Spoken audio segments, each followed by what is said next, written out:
Chris and Jeff back again. Baseball cards, they're only friends. Super short prints they collect. The rarest of cards, gotta respect. Oh, yeah. Blabbin' 'bout slabbin'. Every Thursday's a spot. Blabbin' 'bout slabbin'. Ooh. SP cards that we got. My He-Man cup almost overflowed. Man, metaphorical if nothing else. Kenneth Kolscher, thank you very much. It's cool to hear you're waiting around for us. I appreciate it. Hope you had a good week. Hope you got a good weekend coming. Oh, delicious. Delicious. Ah, boy. Happy Friday night. I believe it's Friday night. At least it is on this side of the country, Chris. Is it Friday night there?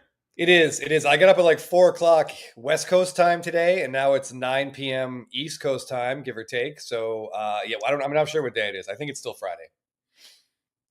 That's a long trip to head cross country. Chris is out on assignment, as you can see, in Charlotte, North Carolina.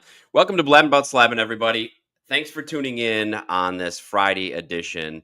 A lot to talk about tonight, including a trip that Chris and I and our sometimes Blabbin' host Jake took a trip. We took to Angel Stadium in Anaheim. Very, very cool. I also just want to say, speaking of incredible Friday nights, Michigan Cards and Graphs got a 363 card order back from ComC today, Jeff. That would be so much fun to go through. So I'm not even joking. That sounds like a fantastic Friday night. August and September SSP Thursday cards in there. All right, a little Love treat. So Michigan Cards and Graphs, you got to tell us how long you've been saving up for that. Yeah, 363 card order. How long has that been? Yeah, and Jeff, I want to know when he began, when he first requested the return shipment. Right, that's true. Yeah. All right, first and foremost, I need to like sort of apologize for something. So at the last West Coast Card Show, Jeff and I met a bunch of people. A lot of people that have watched our channel, seen our videos, have been in our lives, commented, and that's what our favorite thing about going to those shows is kind of putting a face to those people talking cards. A gentleman gave me 2 cards.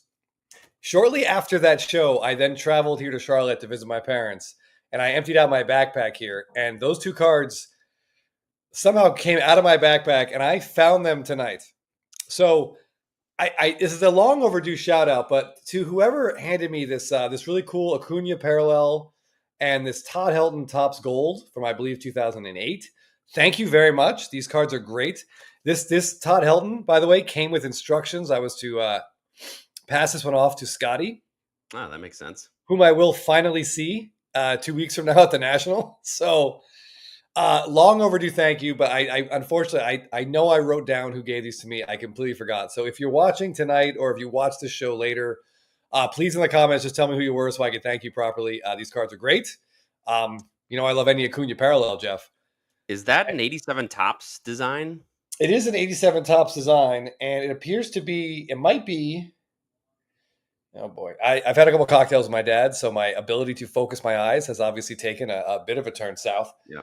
I'm not sure. I'm not sure parallel. It might be from one of the Japan boxes, but it's very cool. It looks like cherry blossoms around the borders. Some sad news. Acuna will not be in the home run derby. Yeah. What's that all about? I know he's been dealing with some lower back tightness, so it's probably best for his long-term health. It's a shame. The Braves have nothing to play for being realistic, so the Derby would have been fun to see him in. But at least Matt Olson's taken a spot, so there we go. Zeke's cards, Blabbin' Boys got me buying Stadium Club Chrome gold minted singles. Well, we know there's a few people in here that like gold minted. But speaking of that, Chris, yes. We finally have our eBay affiliate link up and running, which means if you're watching and looking at buying anything, click on the link because then Chris and I get like $1 or $2 to maybe upgrade some microphones. Or upgrade a microphone or possibly buy some alcohol. We could provide Chris a desk on his on-location place. Right? I mean, it's the least my parents could do to ship in a better filming location for me, right? I mean, yeah, we don't ask for a lot.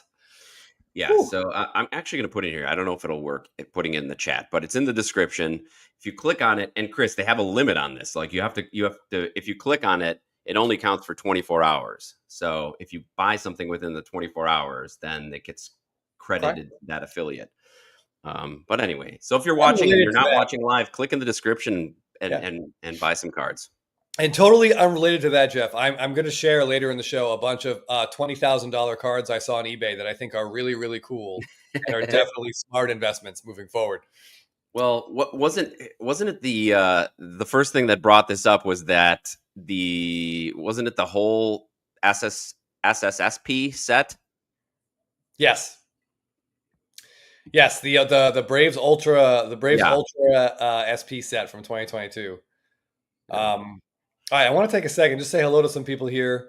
LJB, I 100% put a reverse jinx on Ceddanne Rafaela. Since I talked shit about him like 2 weeks ago, dude has been on fire. Yeah. I And played him last week in one head-to-head league, Jeff, and this week I'm playing him in my other head-to-head league. So my messages have been blowing up about him too. yeah, so that's great. I mean, listen, if I can help players do better, I strongly prefer that to talking about a player and having something terrible happen. Trout Collector 5, just want to let you know, Jeff and I really enjoyed watching your boy hit 2 bombs on That Wednesday. was really cool. That was really cool. That was very cool. It did prompt a pretty interesting discussion about ground rules at ballparks.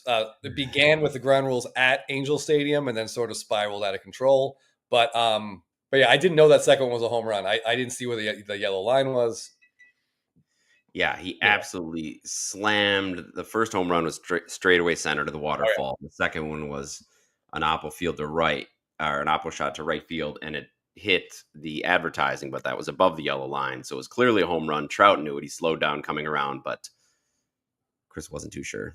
Yeah, I was like, run faster. But I saw Garcia wasn't going after the ball. Okay. Michigan Carson. Oh, sorry, Jeff, go ahead. No, I was just going to talk about Jacob Mizorowski a little bit. The Brewers coming off the first sweep of the Dodgers in Milwaukee ever, and Mizorowski sure looked good. Yeah, he did. He did give up that home run to Ohtani, and then I don't think anyone put a ball in play for like an hour. Michigan Cards and Graphs. I did see this. Jeff and I talked about this privately quite a bit.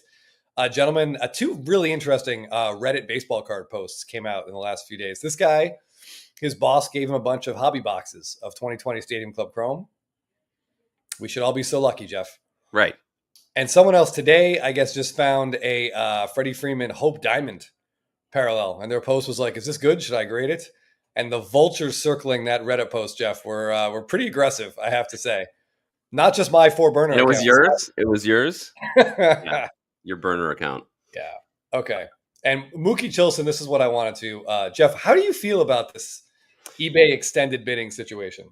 Yeah, this has been in the news a lot, the hobby news anyway.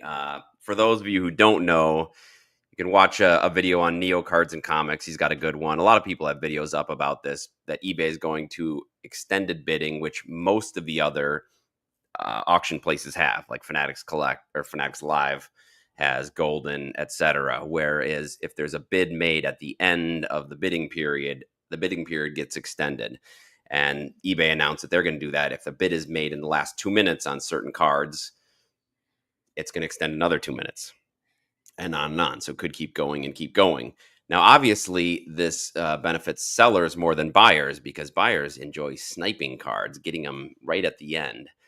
So I feel like they're doing something to help sellers, which helps their bottom line, because the more things sell for, the more that more money they collect in fees. But I don't know. I can see both sides of it. There's a lot of people that are saying they're not going to go, and Mookie's one of those. They're not going to go to eBay anymore for these. I don't know. eBay is just such a monster. I know, it's annoying. It's really hard to not use eBay. Yeah, I'm really frustrated by this. Not liked is a strong word. I get sniped a lot, and now we have to get sniped multiple times on the same card. I don't know if I can handle that, Jeff. It's frustrating. Like, when the time's up, the time should be up. I never liked I don't like the extending bidding window. Either put your best bid in there, or Right. Yeah, but I mean, real auctions from time immemorial have been, Mm. if somebody's bidding, it keeps going. eBay was the first to come up with this sort of timed auction idea. And now I think they see all the other auction houses doing more of a normal going once, going twice type thing, and feeling like their sellers are leaving a lot of money on the table. Yeah, yeah. I mean, I see some people definitely commenting on this. David, oh boy, I'm just gonna say David. David P. Extended Yeah. bidding leads to real price discovery. I mean, how many times have we lost a card, Jeff, with a bid we thought we were going to win it with, and we'd said to ourselves, "Man, had I should have bid $100 more." Yeah. So yeah, prices Yeah. are probably going to tick up for these whatever. I've And heard some people saying that as well, saying, yeah, I thought I was going to get it. So I would have paid more for it. And that's going to benefit sellers. Yeah. someone, yeah, Ron Matrish here says, "How do they monitor a seller from bumping to a max bid?" They don't, and they don't care. You can Yeah. just open up an eBay account with zero feedback, bid on your own stuff. They're never going to stop you from doing that. Unfortunately. Yeah. Yeah. I mean, that's what they're going to, I think that's part of the testing process to see how much shill bidding happens. Yep. And Cutler's right. It could open for more shilling. Yeah. I mean, if this happens where they implement this and a lot of cards go unpaid for, they might have to rethink it. Yeah, that's definitely a thing. If we get, I'm glad you brought this up, Jeff. I'm wondering if when we get into those extended windows, if you have to put a payment in, like a form of payment to bid in those extended windows. You should have to. You should have to have your credit card or your PayPal linked, and Yep. that bid is automatically like, deducted if you win. Like I feel like that needs to be in place here, or else the shill bidding, like Cutler's cards here, saying that like, the shill bidding could just get completely out of control. Yeah, and I know that this isn't going to counteract it completely, but they do have some controls in place, or the other auction houses have some controls in place where you have to have made a bid before the whatever Yes. window ends in order to be involved in the extra bidding. Since somebody's not going to be able to make an account at that point, but Correct. nothing's to prevent them from having made a bid early on.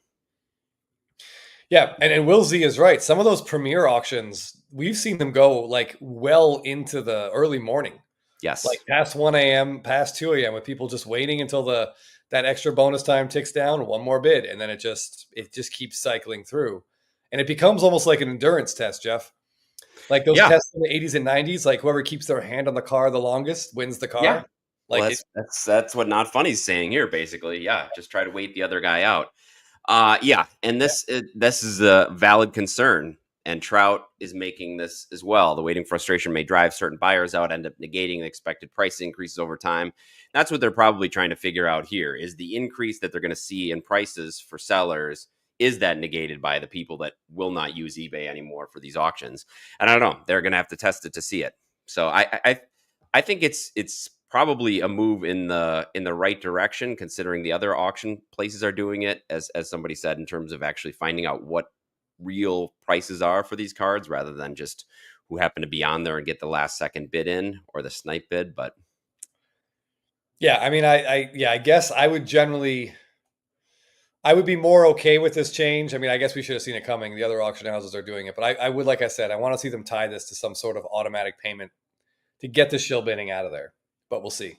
yeah, or even have, if they'll eventually have some system where you have to be a vetted buyer, you have to have some sort of some sort of historical record of buying cards and paying for them in order to be involved in or be let in. And I know that PWCC used to have that. I'm not sure if that's transitioned over into the Fanatics Premier auction, but those buyers have to be vetted. So there's very little shilling going on in there because those buyers don't want to waste or lose their chance at buying for a shill bid. Yeah, Fanatics does that. I know Golden does that as well. But yeah, we'll see. And will they shorten the windows? 2 minutes is a long time when you're sitting on there. I mean, 2 minutes, they're going to say, you get a bid, you're waiting there. I mean, if it ends at 9 o'clock, somebody could wait you out till midnight. That's a lot of bids in there. Will they shorten the window to a minute or 30 seconds? Yeah, right? Yeah. By the way, early front runner for quote of the night is Jeff saying 2 minutes is a long time. I think we all can agree with that on any level.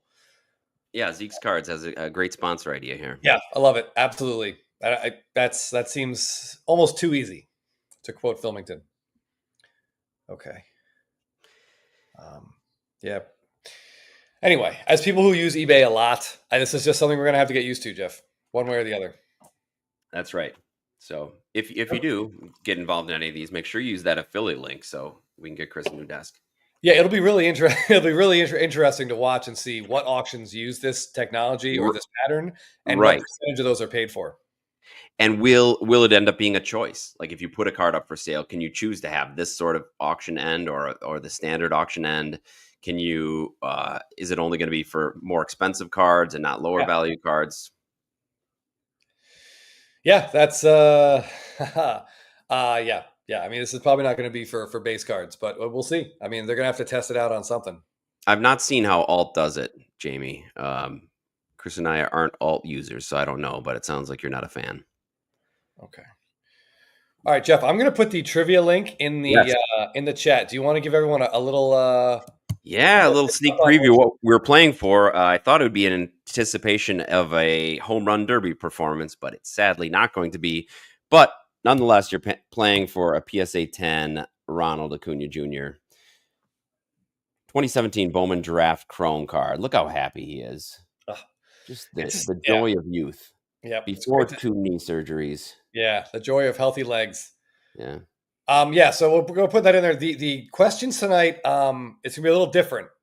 They're all going to be about Jackson Chourio cards. So, that was in honor of Jeff's boy here. It's all going to be focused on Chourio, and we're going to ask you guys to identify Chourio cards. Yeah.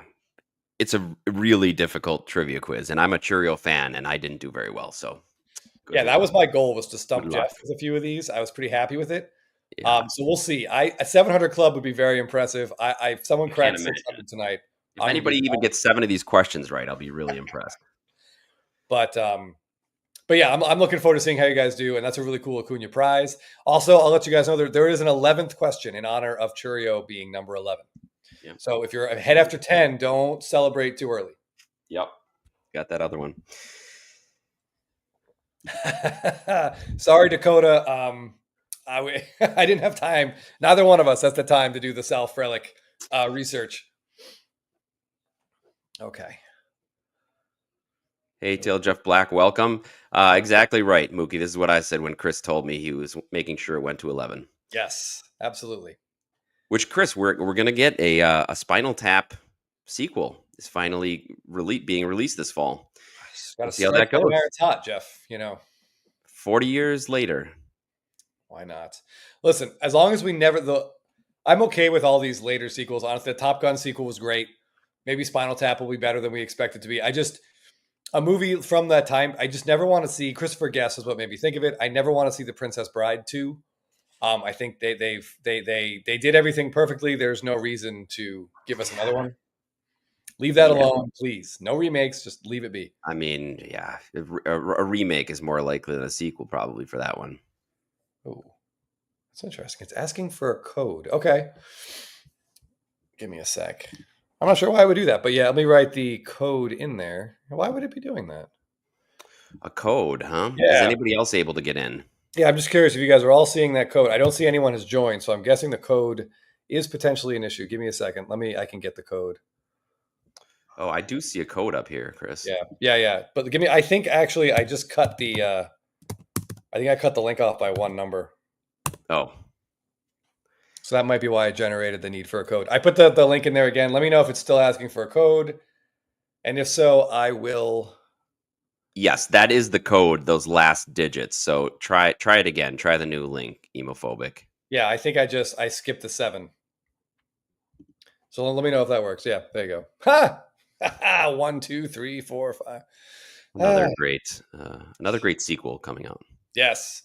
That one if Rick Moranis said yes, Jeff, I feel like that one has to be good. All right, now it's good. Thanks, guys. Got a retirement? All right, good. Very good. Very good. Get in there. Don't want to miss your chance to win this non-home run derby hitting Acuna. Hey, he's still the only Brave worthwhile. Oh, I got to give Matt Olson more credit. And Strider honestly looked pretty good the other day. But it is what it is. All right, thanks. Thanks, guys. Glad that is up and running. All right. Jeff, I want to talk about some cards on Instagram. Great. And I want to particularly talk about, give me a second. It's interesting that StreamYard, who knows? Who knows what my phone or my computer is doing? Okay.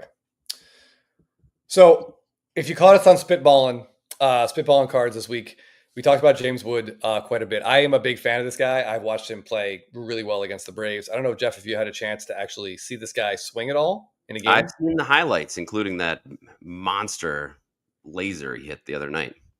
Yeah, I think he still has the longest home run at Dodger Stadium this year, which is pretty impressive given that, Shohei Ohtani plays there.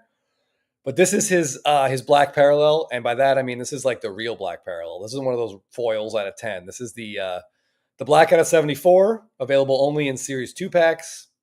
Oh, Ron, I think it's a great idea. This is something Jeff and I have talked about doing, but we missed the first price jump, and now we're just sort of frozen with some indecision. Yeah. But I like this guy, and one of the things, Jeff, that really bugged me about Topps getting rid of the black parallel is how the design so specifically looks great if you take all that white and make it black. Look at how the team name stands out now, the diamond in the bottom right. This design felt like it was made for Topps Blacks. Yeah, I've yet to see one in person, but I'm really excited to because they do look great. Yeah, this one comes from, LJB 47. Am I saying that right? Oh, LJB 42 _ collections on Instagram. He's got some cool stuff. But I think something about the white uniform here and the hair flowing with the red helmet. I think they picked a really good shot for him. Usually I'm not a big fan of base running images. As you know, I want to, but I like this one. I think this card looks really good. Yeah, a few have popped up on eBay, but they get snatched up pretty quickly. And I looked yesterday or the day before, and none of them were out there. Yeah, I have not seen one available in some time, but that's an excellent question. Someone asked let's take a quick look. Topps Black. Yeah, the James Wood is a great card. It is. I kind of wonder about that one. Long term, will the homonym aspect of it pay off? Who knows? All right, give me a second. Let me grab that. Gregory had a Wood Bowman first auto he pulled, but it was stolen when his workshop was broken into. Oh, that's really unfortunate. That is absolutely infuriating. Okay. Can you see this Market Movers page, Jeff? Yes. Okay. All right. So we have seen, since Series 2 came out, actually a decent number of these. So starting in June 11th, we have 1, 2, 3, 4, 5, 6, 7, 8, 9. I think 10 of these have sold. The cheapest looks like $299. Yeah. And the most expensive is the last one on July 4th, went for $425 on a fixed price. So these are not sitting out there for very long. No, they're not sitting out there very long. And you can imagine these are going to be a tough grade with all the black borders. There's going to be some corner issues, no doubt. Look at this last one, Jeff, that went for $425. Look right up here in the middle. There's a nice big scratch right there, and still, I think at $425. I doubt this last scratch. You see a little white on the lower left corner, some edge issues. Yeah. It's always goes back to what we talk about, whether it's worth it to buy something right away when you see it to snap it up on some of these lower pop cards, or wait till the hype comes down a little bit. And in this case, it seems like the early bird definitely got the worm. Yeah, I think so too. We go back and forth on that all the time. And I think my current belief is if you really want the card, just buy the first one you see. Yeah. Especially the rarer they are, who knows what's going to happen with the prices. Ooh, Dakota Schmidt, Cal Raleigh again. Man, it's fun. That's just really fun. It's really great to have someone in Seattle crushing baseballs. I feel like I think Nelson Cruz was probably the last guy up there, Jeff, to put up a 40 home run season. Yeah, I do have to say I was disappointed to see J-Rod hit a home run today against my pitcher, Tarek Skubal.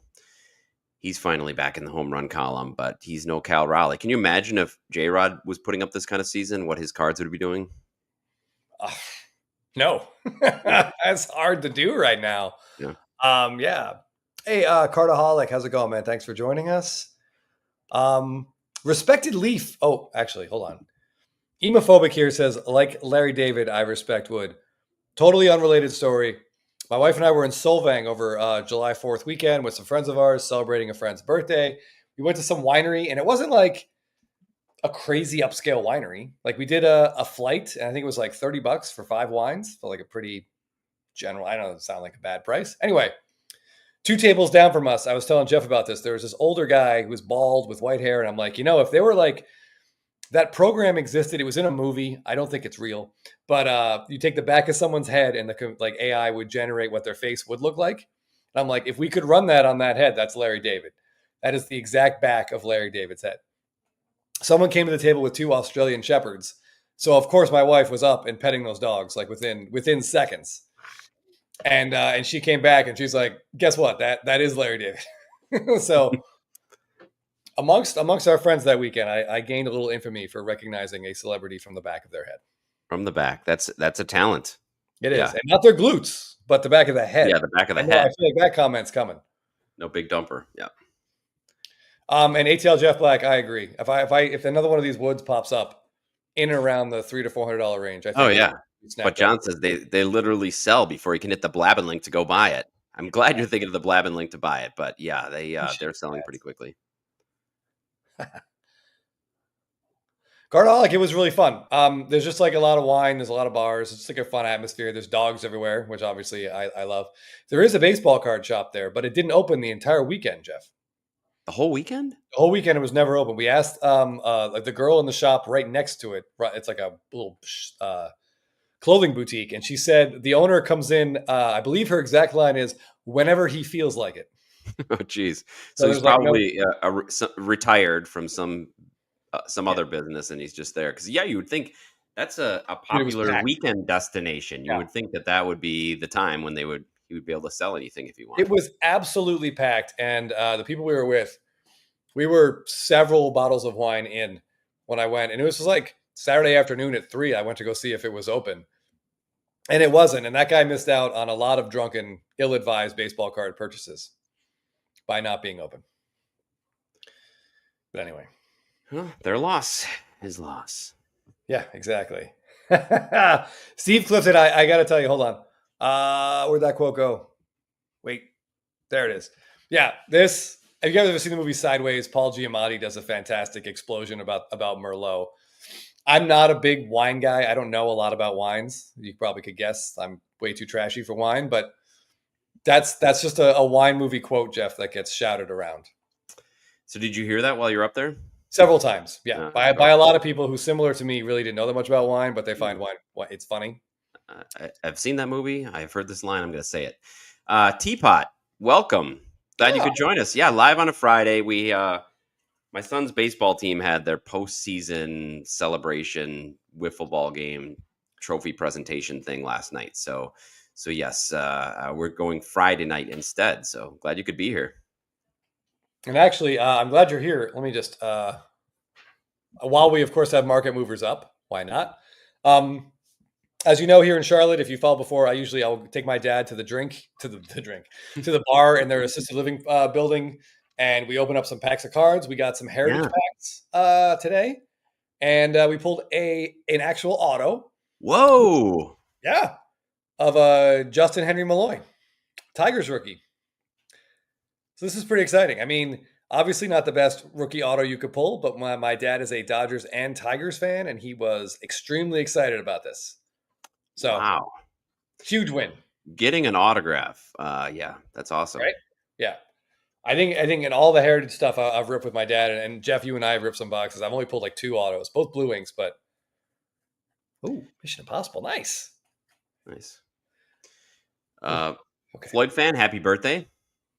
Oh, nice. Yeah, happy birthday. Boozing on some beer tonight. What is the beer of choice? Out of curiosity. All right. While we're talking, Jeff, I'm going to grab a couple other Topps Blacks that I saw this week. All right, and everybody make sure you join the trivia. Yeah, I'll put that link back in there. Next half hour. Yeah. Because we got some Chourio trivia. We're giving away a cool Acuna card. So yeah, this comes from Cardboard Showcase, who of course, big collector of the Topps Black Parallel. And the more of these I see, Jeff, the more I'm so happy they're back. And I just continue to question the decision. Why they were ever gone? Yeah. These look so good. Yeah. the very first day that these were released, yes, I remember you talking on Spitball and how great these were going to look in the black parallels before we knew they weren't going to have black parallels. And now they're all back. You got an answer from Floyd fan, Sweetwater, both air, tropical, high, and dive beer. Okay. Sure. Sounds complex. It sounds hoppy. But, you know, I hope you're enjoying your birthday. Maybe a birthday rip. Oh, there we go. Wow. I've never pulled a flagship black out of a pack, Jeff. Have you? No, I have not. Oh, bought their tropical high and dive beer. Okay, that I thought it was just some German words I wasn't pronouncing correctly. Zeke, to answer this question, very rarely, but they do. They do. And when they do, they stand out because they have to be very sharp and clean. Yeah, there's a massive premium for PSA 10s as well. And most collectors, I mean, that want these cards are happy with, you know, the older the card, we've talked about this before, the older the card, the grade doesn't even matter. Like 03s, 04s, 05s, 06s, like those are also beat up before they even got into packs. Just to have them is great in any grade, in any condition, as long as they're real. ATL Jeff Black, I was just reading this comment here. Man, can you imagine if they had sent us a 700 card set of the entire Black Parallel run? Man, we'd have a trivia prize for the next 700 Thursdays, Jeff. Yeah, that would be a lot of Black Parallels to give away. Oh, M. Newber with a hell of a gemmed 2005. Wow, that's awesome. And a really great player and a cool player too. Nice job. Ooh, cardboard showcase. Congrats on these two blacks here. These look great. It really, for some reason, I feel like it pulls color out of the image. Like I feel like the Angels jersey with Trout, the Braves jersey with Acuna, like it pops more with the black borders. I don't know.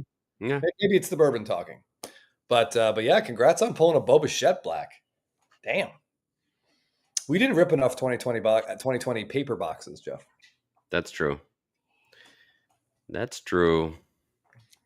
Wait, what is Floyd fan saying here? Hold on. Pulled, had a hell of a run. Scooble, no number on front parallel. George Kirby, 2025 black, and MJ Melendez red, 87 35th anniversary. It's a lot of great cards to pull out of boxes. Yeah, that's awesome. I like hearing people have success stories, Jeff. Yeah, so few and far between. They're rare these days. Yeah. ATL Jeff Black, we're right there with you. Totally agree. These cards look great, and I don't want the shiny, like rainbow foil versions either. No. I like the matte black. Okay. All right, hold on. All right, speaking of Flagship Series 2, our good buddy from the north, Canadian to the Hobby, Jeff, posted this. It's a little bit small on your screens. I do apologize, but so this is Junior Camanero's Real One flagship auto out of Love series. It. This is I think one of the cool new insert sets Topps did this year. Flagship design on card. One of their better ideas. Yeah, getting autographs on card on a flagship design. That's great. That's cool. He didn't pull it, did he? I know I don't think so. Collector. He's a buyer of Caminero. Yeah, he's been an aggressive buyer of Caminero. I feel like hopefully it's paying off for him this year. Got buyer for 2 months. Yep. He's been great. Oh yeah. I should mention Teapot, we actually did pull a base Scooble. And my dad got very excited, but he did pronounce it Scoble, which I think is isn't that the rating for like sauce hotness? So maybe he just had that on his brain. I don't know. Teapot's giving you some production advice here. You can pinch your trackpad outward to zoom. Oh, on the card. I cannot. On most laptops. Yeah. I don't know. I appreciate the thought. I'm always down for any technical suggestions or advice. Please don't hesitate. Oh, they did remove the Future Star. I feel like it still pops pretty well. Oh, dang it. Who was it on Instagram that posted the Ohtani auto? Let me see if I can find it real quick. The color match on it, Jeff, is absolutely perfect.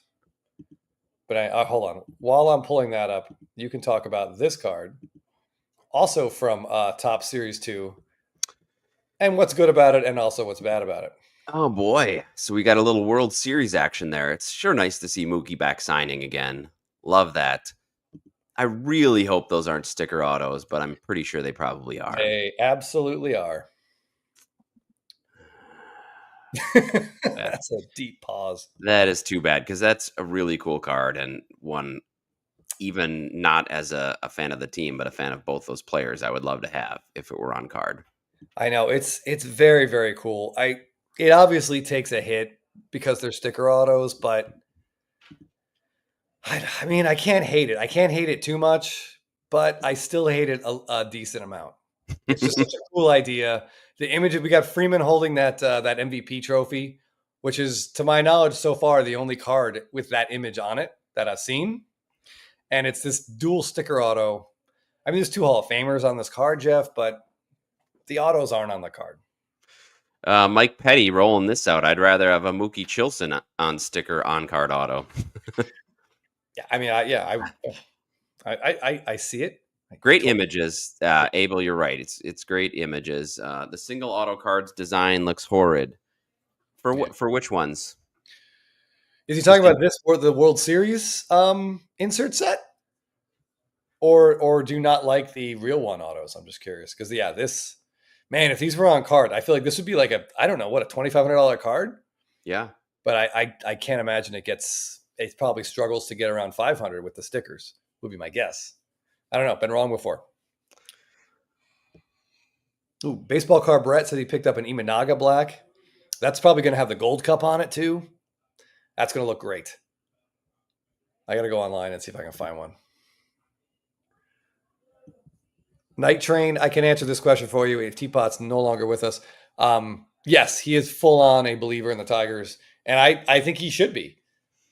Although he has come around a little bit to the AL Central maybe not being as strong a division as he had made it out to be. But yes, he's still on board fully with the Tigers.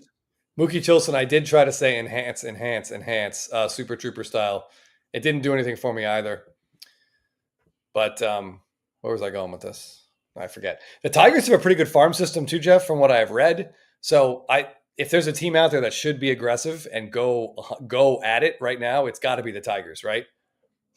I would think so. Go for it. I mean, I was having this conversation with another American League fan the other day that just seems wide open. I mean, who's rising to the top? Right? Yeah. I think the Blue Jays, are they still in first place? Yes. And they have some holes, obviously. The West is up for grabs. Oh, Trout homered in his first at bat again. Great. Oh, I see it moving, Chris. It's moving. It's not changing though, is it? No, it's making it was making the font bigger, I believe. Yeah, it's just making the font bigger. Yeah. Well, what are you gonna do? We can all squint a little bit. Oh wow! Look at this tease. Teapot says he's going to rip packs with a top Tigers prospect tomorrow. That's the Tigers could go after I don't know, maybe Sonny Gray, Helsley from the Cardinals. I mean, there's got to be some big name out there that could move, and they're the team that should go for it because the American League is wide open, Jeff. Yeah, this is their chance. Okay. So speaking of those real one autos, whether you collect him or not, whatever you want to feel about this guy, you cannot tell me this card doesn't look incredible. The black, the white, the blue. Love this card. Just very visually pleasing, I have to say. Absolutely. Did we ever get a print run estimate on these? No, for the bases, they're not numbered. We're just gonna have to see what the graded pops look like in a few months. Hold on. Yeah, that's a really cool card, and I haven't, to my knowledge, I don't know if you've picked up any Dodger Ohtani cards either, but this would be one I would consider because that's really cool. Yeah, no, yes, absolutely. I know his heritage from the high number last year with that 75 design. The red inks are going for crazy money. I think the blue inks are going for pretty crazy money too. But this with the flagship design, I think I'd rather have this. It looks awesome. It looks great. Teapot, thanks for joining. Enjoy Mission Impossible with the misses. Mike's asking this, and we've talked about his autograph before. This is the third major iteration of his autograph, and each one looks less like Shohei Ohtani, the name. So I'm not sure if there's some symbolism going on here. I don't really know, Mike. I can't answer that. It's a great question.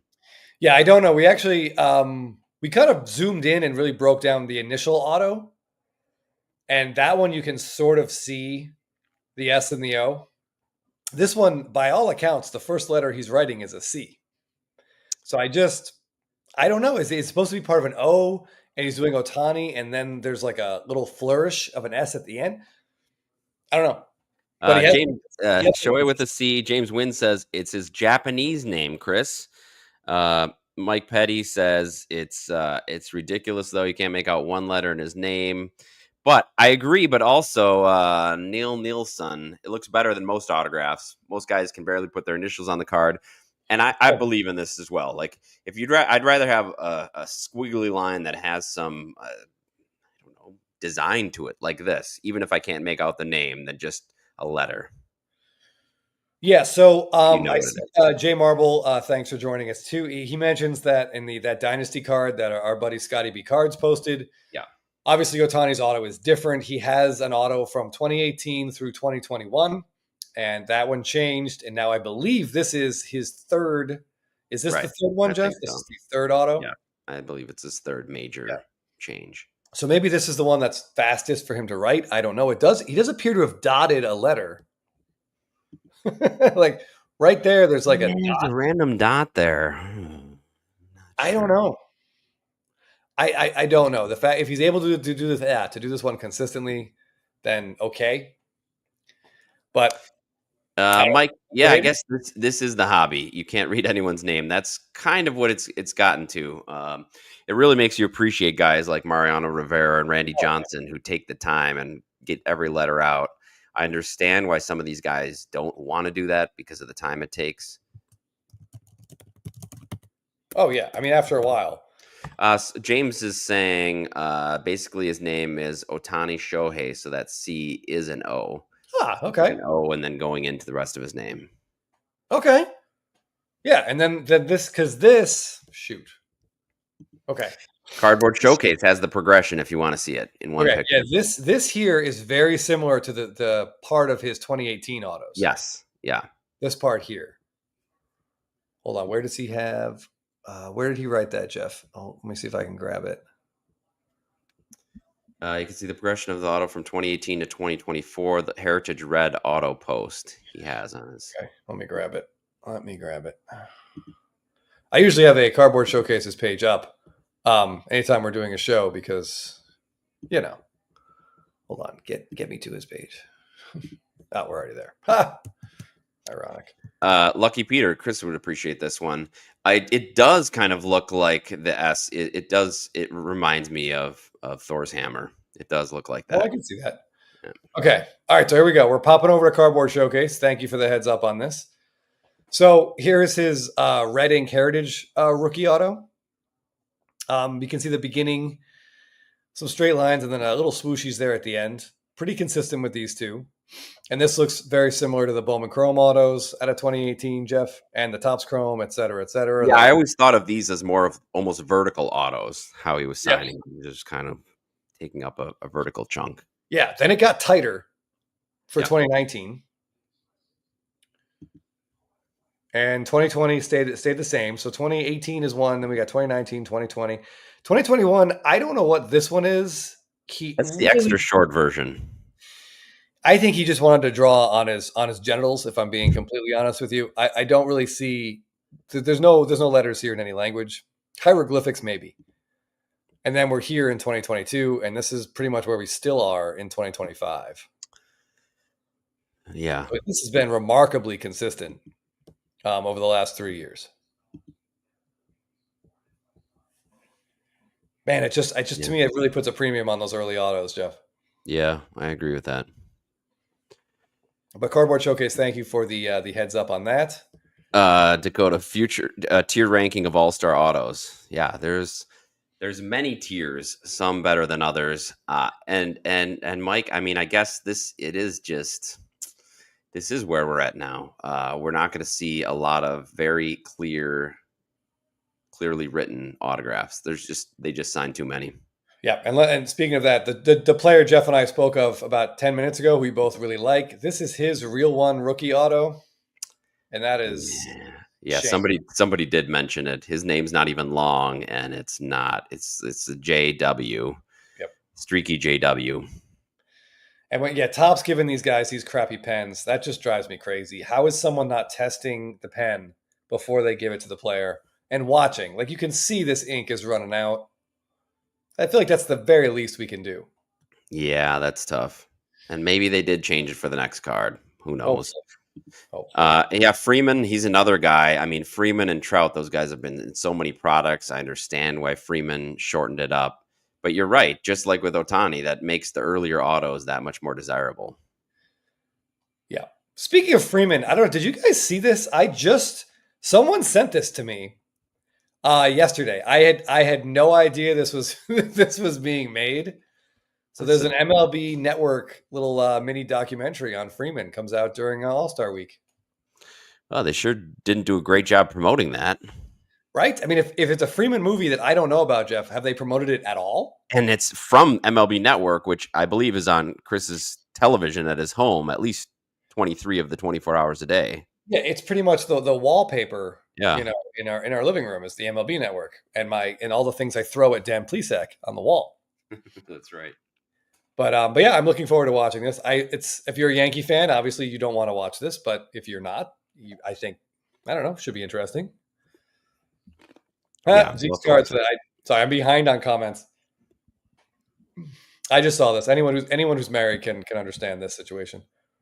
You got to make it flow better, Shohei. Got to make it flow. You got to make it flow. And the fact that we haven't gotten a paw print decoy auto yet, Jeff, is a bit frustrating. Hopefully soon. Hopefully. Yeah. All right, hold on. What else? All right, make sure you're getting a trivia. We got about 8 minutes before we roll on the Acuna prize Chourio trivia. Okay, let me throw. So this is. Did the Trout card show up, Jeff? Yes. Okay, this is from Unier's Cards on Instagram. Friend of the show. Rainbow foils at a stadium club are spectacular in hand. He did a really good job photographing this one. And I just wanted to, and Bullseye Breaks, obviously right there in the comments, saying it's incredible, as she does a great job commenting on Instagram. Keeps the positivity flowing. But this is one of those cards, Jeff, where the grade, like I see a 7, doesn't bother me at all. No, the grades don't matter as much. And even to have these graded doesn't really matter to me. I think they look great in one touches. Yeah. Mike, I don't think this is going to matter too much to you because these questions are near impossible. So hey, don't discourage people from trying, Jeff. No, I'm saying he just might win. I'm discouraging you from giving up. Yeah. Don't give up. You just might win, Mike. You got a 25% chance at every question. Yeah, that's true. Some of them are easier than others, but there's a kind of an underlying message here about all the different cards that we are inundated with at this point in the hobby. And we got to be careful what we're buying and know what we're buying because sometimes it's difficult to know, Jeff. Yes, it's difficult to know. It's difficult to see even from pictures. Raymond says, what color pen do you suggest to auto on a gold out of 50 card? My first instinct is why do you want to get this card, that particular gold out of 50 signed? Like, I feel like my general rule of thumb here, if there are autos of a player in a set, then I don't want that card autographed. I don't want to then do an in-person auto, if that makes sense, of that card. That was worded really poorly. But yes, I'm agreeing with you. Maybe if you can give us some more specifics about the reason why you want that specific card. And it depends more about what's on the card itself rather than the border, to be honest with you, in terms of what'll show up. Night Train, I remember this too. Yeah. Ohtani, ever the romantic, described his wife as a normal Japanese woman. Yeah, whoever asked about that gold card, I see some comments in the chat here suggesting not to do it. Yeah, let us know exactly what card that is, because I don't know. I'd be very hesitant to have someone autograph a gold refractor Yeah. because they probably have gold refractor autos in that set. Unless it's like a PC thing, it's a gold refractor, Yes. like not Something a that rookie. you want. Yeah. Or a game that you were at, image from a game you were at, something like that. Yeah. Cal Raleigh, is he going to win the MVP, Chris? Another Grand Slam? Man. It's Judge's to lose. If Judge can stay on the field for 150 games, he's going to win the MVP. And I mean, Raleigh's would have to hit like 64 home runs to beat him, 63 home runs to beat him. Well, he's Not might be at impossible. 40 by the All-Star break. Yeah. It's amazing. I'm excited to watch Cal Raleigh. I think it's great. I'm happy for him. Happy for Seattle. Yeah, I would love to see him hit 63 home runs, though. If only to watch our good buddy Shorpen a day watch Jake just rip his own hair out the last week of the season. Yeah, Jake would not be happy with that. No. Okay.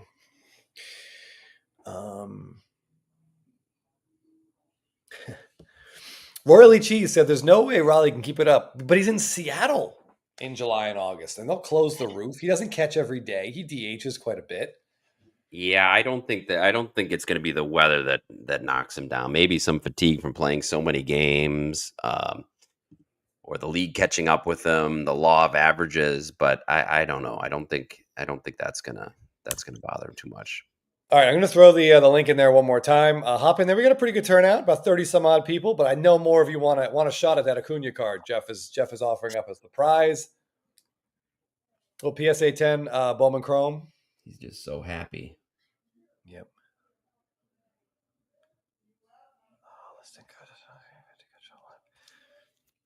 Selfish. Thanks for joining us live. Always good to see a new Listing person. cards. Listing We cards. were talking about eBay before and selling on eBay. So good luck with your sales. And yeah, Will Z, I think a lot of catchers do fall off. I know Will Smith last year fell off pretty precipitously. They're giving him a lot of time off, Chris, maybe because of that. Hopefully. Yeah. He's taking a lot of time off. Yeah, he's too important to them to get gassed. Right. Before Okay, Timmy Two Hobbies. While we're waiting for trivia, actually, we pull up the next card I want to talk about, and then I'll answer this question. Where is it? Here. This comes from IPC Luis Garcia on Instagram, a card Jeff and I talked about quite a bit in the last few days. Yeah, so if you are going to the National in Chicago at the end of this month, Filmington and I and Teapot will be, and possibly Scott, we're not sure yet, so we can't put him on the banner just yet. But we're going to be hosting a little get-together at the hotel lobby bar at the Lowe's Hotel, which is about a 6-minute walk from the convention center. So anyone who wants to come by, we'll be there from like, give or take, about 8 to 10. You know, maybe later. I know Jake will be there too. So if you can't find Phil or I, just look up and you'll spot Jake. He'll be walking around. But yeah, please come over and say hello. Talk us up. Let's talk cards. Oh, and if you see my eyes get real glossy, don't ask me about trades. That's not fair. Trade right, night. Jeff, how do we feel about this Chourio clear? I love the Chourio clear. Yeah, I saw that and immediately sent it to Chris. Clears are one of the coolest cards that Topps makes. And yeah, it's almost hard to describe unless you see them in person. You can just see your hand right through it. But yeah, I love that card. And kudos for finding it and picking it up. Yeah, these are great. And they've been out of 10 since like 2014 when they first showed up. And they're just there. You hate to use this word, Jeff, but these are like cool baseball cards. And there's there's some good like reveal videos. When you get one of these in a pack, which Jeff and I have never done, like, man, they just jump out. Immediately you can tell there's a plastic card in here. Mm-hmm. And they're just really, really cool. The grade on these never matter at all.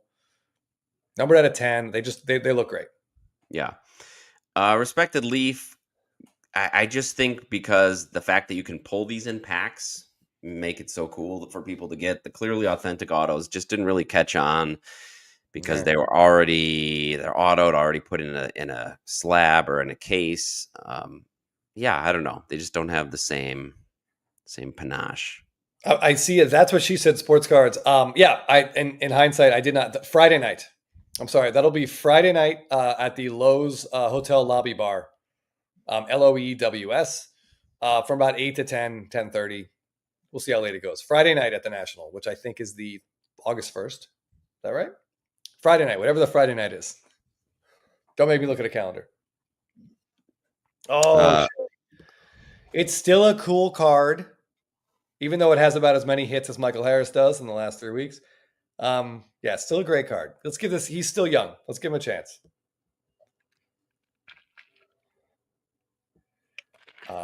Yeah, I believe to make sure Phil knows this, Chris. Yes. It's Rippin' Dodgers.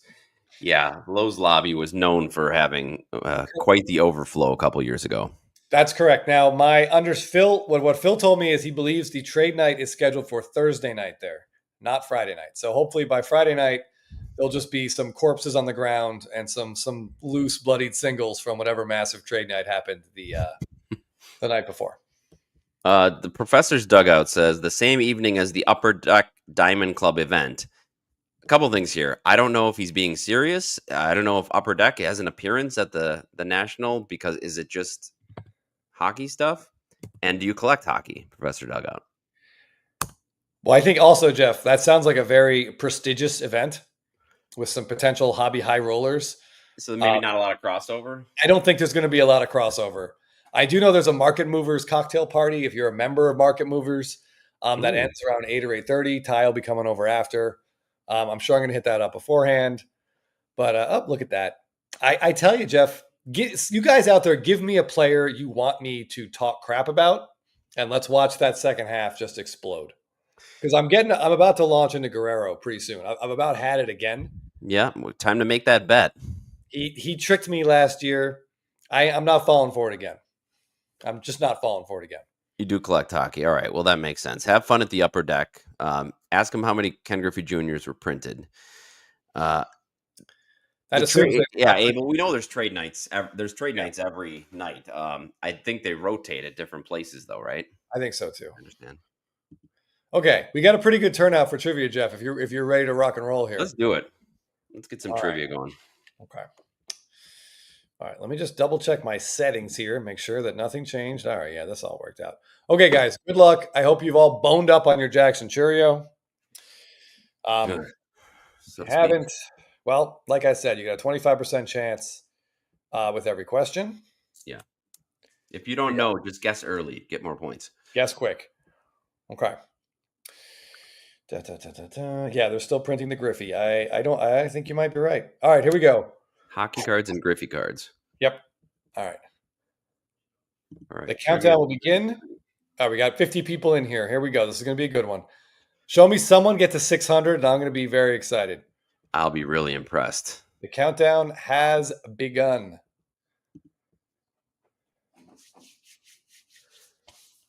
Here we go. What Jackson Chourio rookie card is this? Is it his Topps Update base card, Topps Golden Mirror SSP, Topps Rookie Debut Golden Mirror SSP, or his Topps Series 2 SP? So many choices. Oh, man.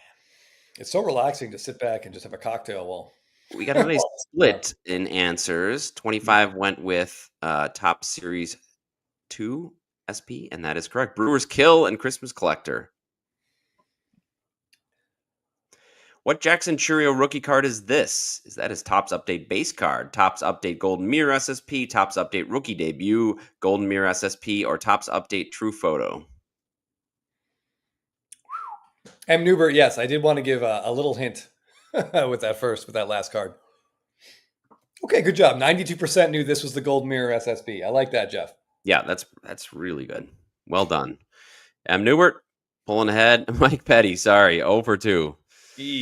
Still time. It's not over. What Jackson Chourio Chrome rookie is this? Is that his Topps Chrome base, Topps Chrome Variation SP, Topps Chrome Update base, or Topps Chrome Update Variation SP? And SP stands for short print. Jeez, it's just amazing that all 4 of those cards exist. Yep, they all exist. Nobody went with Topps Chrome base. Good. 35% of the people got the correct answer. Brewers Kill, Professor, and Christmas Collector. Oh, and Cardboard Showcase sneaking up there in 4th. Yeah. What Jackson Chourio Chrome rookie is this? Is that his Topps Chrome base, Topps Chrome Variation SP, Topps Chrome Update base, or his Topps Chrome SSP? Now, you can use a little process of elimination here. We know a couple of those that it can't be. Oh, 54% got the Topps Chrome SP. Good job. Very good. Well done. Why does Sunglass. he have a base and an update SP, Jeff? It's so many cards. Professor in the lead. What Jackson Chourio Chrome rookie is this? Topps Chrome base card, Topps Chrome Update base card, Topps Chrome SSP, or his Bowman Chrome Variation?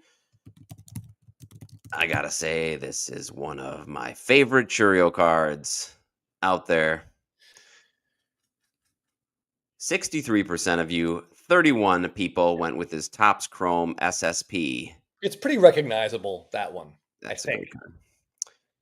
The Professor still in front, followed by Christmas Collector and Jay Fry. What Jackson Chourio Chrome rookie is this? Is that his Bowman Chrome Refractor, Bowman Chrome Variation Refractor, Bowman Chrome Megabox Refractor, or Bowman Chrome Color Run Refractor? The whole Color Run thing really just didn't get off the ground. I don't know what they're doing. Especially in 2024, they forgot to put the colors in it, so that just made it extra that's confusing. 60% of the people got it right. Okay. I'm pleasantly surprised. You might be surprised who put this one together, Night Train. Not the Jackson Chourio fan. What Jackson Chourio Chrome rookie is this? Is that his Bowman Chrome Megabox Refractor, Bowman Chrome Image Variation Refractor, Bowman Chrome Sapphire base card, or Bowman Chrome Sapphire Variation? And Chris, I had never seen this card. Nope. I feel bad how many words you're having to say this time, Jeff. I can. This is going to take a toll on your vocal cords. Hey, good job, everybody. That's really good. That's really good. Maybe by process of elimination. Christmas Collector, 481. Wow. Maybe I didn't make it hard enough, Jeff. I guess not. What Jackson Chourio rookie auto is this? That is Topps Chrome, Topps Chrome Sapphire, Topps Chrome Sapphire Update, or Topps Chrome Gilded? I like him celebrating the home run there. I do. I like this image a lot. Pretty split down the middle for Topps Chrome Sapphire and the Chrome Update Sapphire Update, and it is from the update. Yep, Sapphire Update. I hate that he has two Sapphire autos, but that update image is definitely the better one. Yes. Does it translate? Who knows? What set is this Jackson Chourio rookie auto from? Topps Chrome Logo Fractor, Topps Chrome Gilded, or Topps Chrome Cosmic? They sure make a lot of Topps Chrome sets, don't they, Chris? They do. Lose a little bit of the importance of, say, a flagship. Topps Chrome Logo Fractor. 56% of you. I'm impressed because I specifically chose a picture where you couldn't really see the MLB. Yeah. So good job, everybody. Christmas Collector smashing through the 600. Colorado as well. What Jackson Chourio rookie auto is this? Topps Chrome Cosmic, Topps Chrome Update, Topps Chrome Gilded, or Topps Chrome Sapphire, or Topps Chrome Hotel Carpet from the 70s? Right. I think, yeah, that's about what I figured. Good job on that. All right. Don't forget, we have an 11th question. Christmas 11th Collector question. can't celebrate yet. Christmas Collector broke the 700. That's incredible. Very impressive. Collector. What Jackson Chourio Chrome Update parallel is this? Is that his gold lava, gold wave, or gold array wave? Kind of looks like a shark's tooth. Mike, you haven't even seen his Chrome SSP? Come on. I thought that would be one that you saw. Kudos to 45% of people, Jeff, who knew that was the gold ray wave. The ray wave, yeah, which is a relatively new. It felt like a lot of words just put Professor together. got over 700. 3 people made it over 700. Colorado. Charging from the back. Tied. We've got a tie. What is it? Tie? There's 767. We've never had that before. But you got more questions. Wow, More Christmas questions Collector went 11 for 11, Jeff. That is unbelievable. Wow. All right. I would accuse you of cheating, Christmas Collector, but it would have taken a whole team, a team of computers to Wow, congratulations. I am impressed. And you know what? I should have made it harder. Wow. Man. Good job. 767 is great for both you guys. Congratulations, both of you. But yeah, Christmas Collector looks like you won the tiebreaker. If such a thing exists, and I'm saying it does. John Fry missed the one he owned. Hey, Oh my Mike, goodness. not a bad showing. 24th place. Never seeing one of those cards. Not a single one, Mike Petty.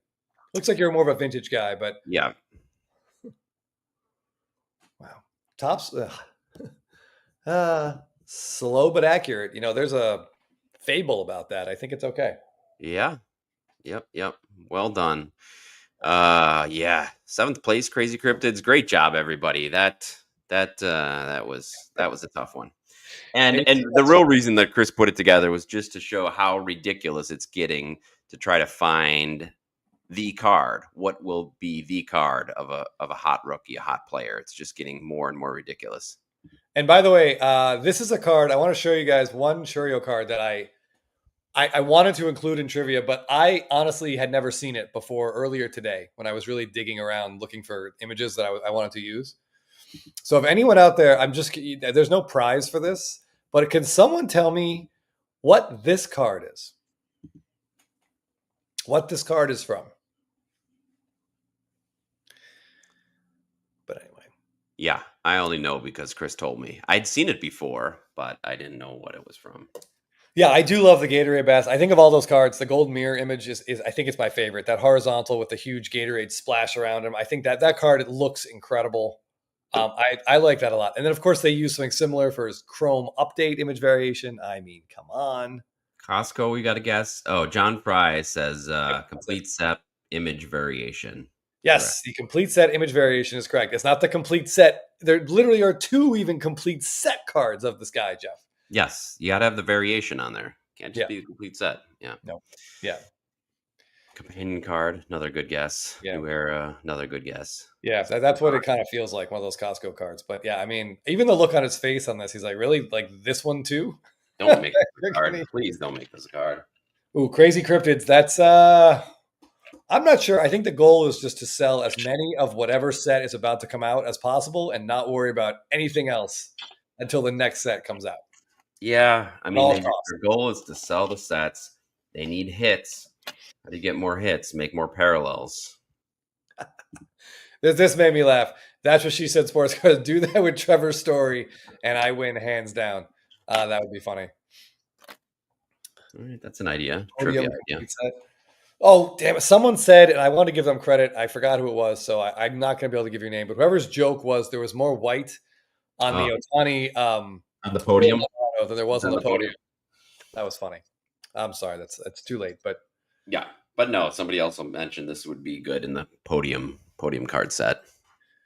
yeah, Timmy Two Hobbies, the complete set variation. It used to be something a little bit more special, but now it's if nothing at this point. There's too many cards for them all to be special. But that Ohtani complete set card, Jeff, is one of his best rookie images. Best images. Yeah, they really Just wasted. Just absolutely wasted.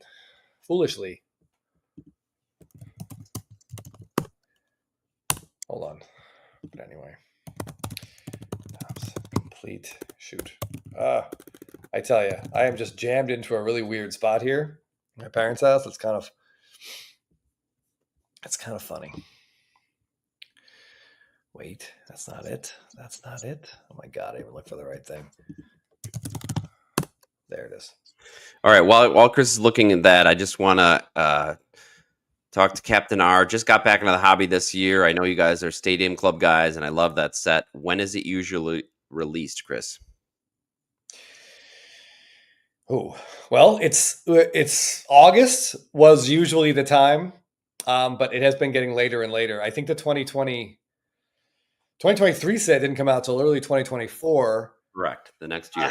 Yeah, I mean, it's going to be late 2025, early 2026 at this point. Yeah. So yeah, real quick, this is Ohtani's complete set retail Chrome variation. Yeah, great batting shot. If this was US 1, we said it a dozen times, but man, that would be just an absolutely enormous card. Enormous. Agreed.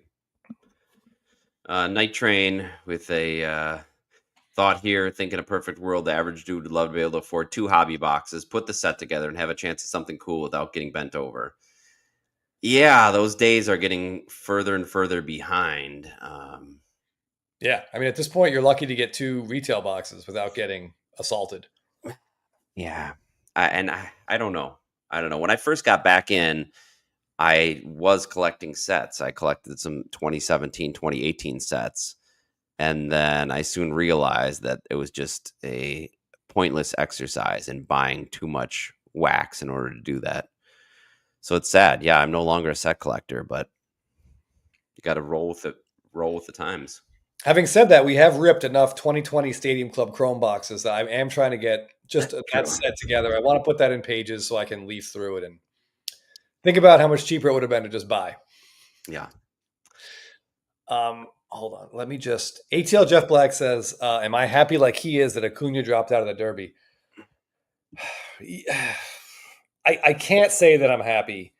I was really looking forward to it. Yeah, it was the number one thing I wanted to watch for the All-Star game.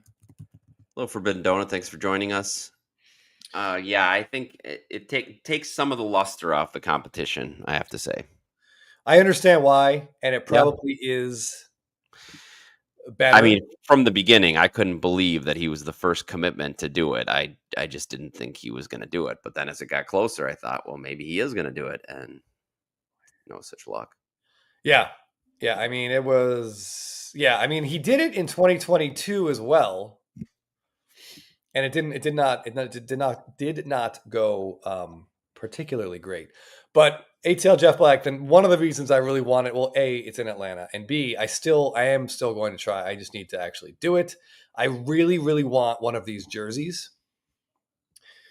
If you guys didn't see this, to sort of honor, because it's in Atlanta, to honor Hank Aaron, the NL Home Run Derby participants are all wearing number 44. And the AL Derby participants are all wearing number 3 for Babe Ruth. That, to me, that sounds awesome. That felt like SSP's waiting to happen. I would love a shot of Acuna. I'm just going to say it, Jeff, from behind, wearing this jersey on a baseball card. Maybe we'll get it. Maybe we won't. I don't know if he'll wear it to the event. I don't know. But it just makes me wonder who's wearing the 25 jerseys to honor the official home run leader, Barry Bonds. You know, it didn't come up. But these are really cool. That's definitely, I need to get online and snatch one of these up before they stop making them. Because I think everything about this is really cool. Cardboard Showcase. Love the Ohtani Chrome complete set rookie. Picked one up a couple months ago. Yeah, it seems like a cool one to have in Ohtani collection. Yes. Sailfish. Got 2 mega box of Series 2 this morning. Got railed on them. Bought an Ohtani to feel a little better. Great. I hope you used our eBay affiliate code to buy that Ohtani. There's no better medicine for someone in the hobby feeling depressed about a previous purchase than buying an Ohtani to feel better. At least you went from wax to singles and not the other way around. Then we'd have to definitely check in on you. Do well. Jeff, do you remember the only complete set chrome variation, whatever chrome variation that you and I have ever bought? The only chrome variation? The only complete set chrome variation. You and I purchased one. We held it for about 2 years and sold it for less than half what we bought it for. So we have not been in those complete set chrome variations. I probably blocked it out. Yeah, Jeff is a very good therapist who is excellent at allowing you to just really remove these memories. It's like Eternal Sunshine of the Spotless Mind. I had to do with that one. Was it the Devers? No, it was the Vlad Guerrero. Oh, yeah. 2019, we bought a gold refractor. The gold, yeah. We bought it for like $600, and then eventually we put it up for like sending the consignment, and it went for like $260. We're like, why did we ever buy this? It's like a dumb defensive image too. Let me see if I can pull one up. This just to jog your memory and make you really sad. Oh no, this is gonna start. I'm gonna start having some flashback moments here. PTSD type stuff. What's up, Drew Kim? Sitting at the Giants Dodgers. How's it going? Thanks for checking in on us. I'm excited for that series. There's a lot of stuff. There's a lot of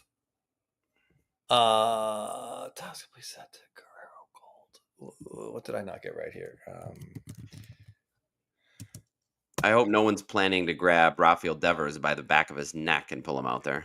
I almost, if Will Clark wants to give that a shot, more power to him, but I don't think it's going to end great for him. Yeah, I don't think so. So yeah, this is the Guerrero that Jeff and I bought a few years back. We bought the gold refractor. We were like, oh man, like this is. It was before we really understood. Not to say we completely a lot of things. Because I mean, here he's fielding, Chris, which is not what he's most known for as well. So the image itself wasn't great. No. Yeah. The hat's cool though. The hat is cool. I do like the hat. If the hat is the best part of a card, unless it's a Ben Revere 2013 Stadium or Topps Chrome SSD, it's not a good card. But yeah, Chu Kim, have a great time at that game. I feel like going into the All-Star break, getting those two rivals back at it.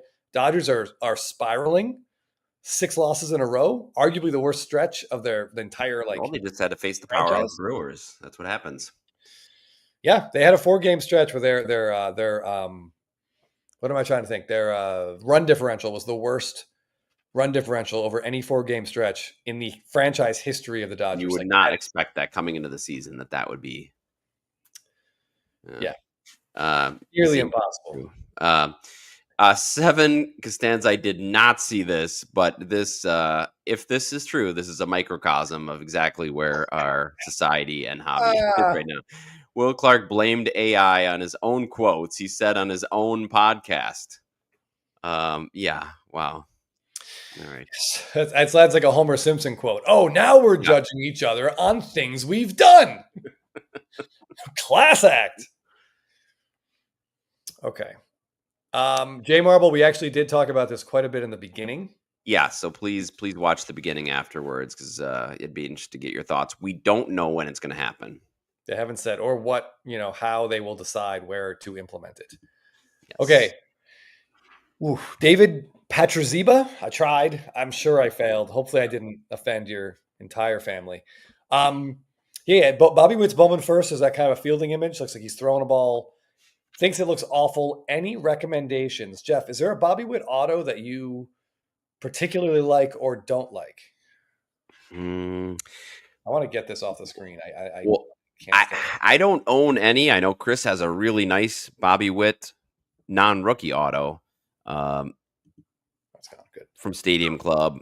It's a rookie? I don't know. What? The one I have, the one I have is a rookie from Stadium Club Chrome. Oh, it is a rookie. The Stadium Club one. Yeah. Yeah. I would buy something like that. Yeah. Let me, I don't think there's any of those even available, but I like this card. And I'm not, whatever. We'll let the affiliate links do its thing. Oh, forgot to share it. Here I am talking about it, Jeff. And it's just my greasy face on the screen. Okay. So this is Bobby Witt's 2022 Stadium Club Chrome auto. It's kind of a cool image. Like there's like an action sense to this. Like the behind, it's not just the refractor-ish. The behind is kind of blurred, almost like the camera's moving or he's moving so fast. It's a very cool looking card. These were not mass produced by any means. There are parallels. Like this is an orange, but not a lot of color in them. So I would be happy with the base of this. I think it looks cool. That would be my suggestion. I'm not sure what these bases even go for, but I would guess maybe a spec more than they should. What's this jersey back? Hold on. Crazy Cryptid just said Shohei. Is it possible Shohei Ohtani just homered to lead off that game? Feed us some Ohtani information. Yeah, the refractor itself looks like it was pictured. Yeah, this is just a very, very cool card. I'm not, like I said, the refractors don't necessarily do much for me. Let me see if I can find. Yeah, and hold on, let me see if I can find a bit. Oh, there's a red. Good Lord. Yeah, there are not a lot of those available. Go figure. I mean, if you're just looking for something like a rookie that's not crazy, this is probably around the same price. I don't think this should be priced where it is, but this is what his regular paper Stadium Club rookie auto is. It's kind of a cool action shot of him running. It is. I really wish, Jeff, they'd taken this like a second earlier so his hand wasn't covering up the team name. Kind of gives it a Oops. Uh-oh. What happened?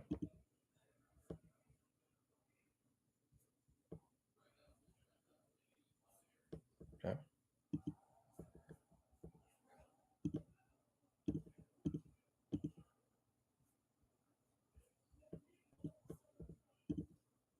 Sorry. Yep. Crazy Cryptid said he was answering the best first Bowman image in the last 10 years when he was talking about Otani, Ah, which okay. There we go. is tough because he doesn't really have a first Bowman image. He's got a Bowman rookie, but that's a great shot. Yeah. All right, as you were. Yes, sorry. Yeah, there was like a weird muting thing right there. I don't know if that happened for you or if that was just me losing my. No, I muted briefly because I was talking to my kids and then I Oh, forgot okay. to unmute. Gotcha. Yeah, I was just gonna say that this card kind of has a bit of a Panini feel to it because his hand's over the name of the team. But Bobby Witt's because he came up kind of late, he doesn't have as many rookie autos as a lot of guys do. If your budget is endless, then I would say his Sapphire Update rookie auto is probably the best one. On card, I think there's about 50 total. But anyway, sorry. Andrew A his son pulled a James Wood 1990 auto redemption out of Series 2. Awesome. Does not PC him. He wants to ask if you would hold or sell it, and if selling, when is the best time to sell? I would sell it ASAP because I pretty would soon sell it now. Yeah. Topps Chrome is going to come out in like 2 weeks. Yeah. And as soon as those rookie autos come out, I think his flagship, the paper stuff, will take a back seat. Especially the inserts and variations. I would put it up for bids right now. Just start it at 99 cents and let it run. Yeah. You get $100, couple $100 out of it. Yes, on All-Star Weekend is a great time to do it. Yeah. Okay, I'll stop showing Bobby Witt rookie autos then.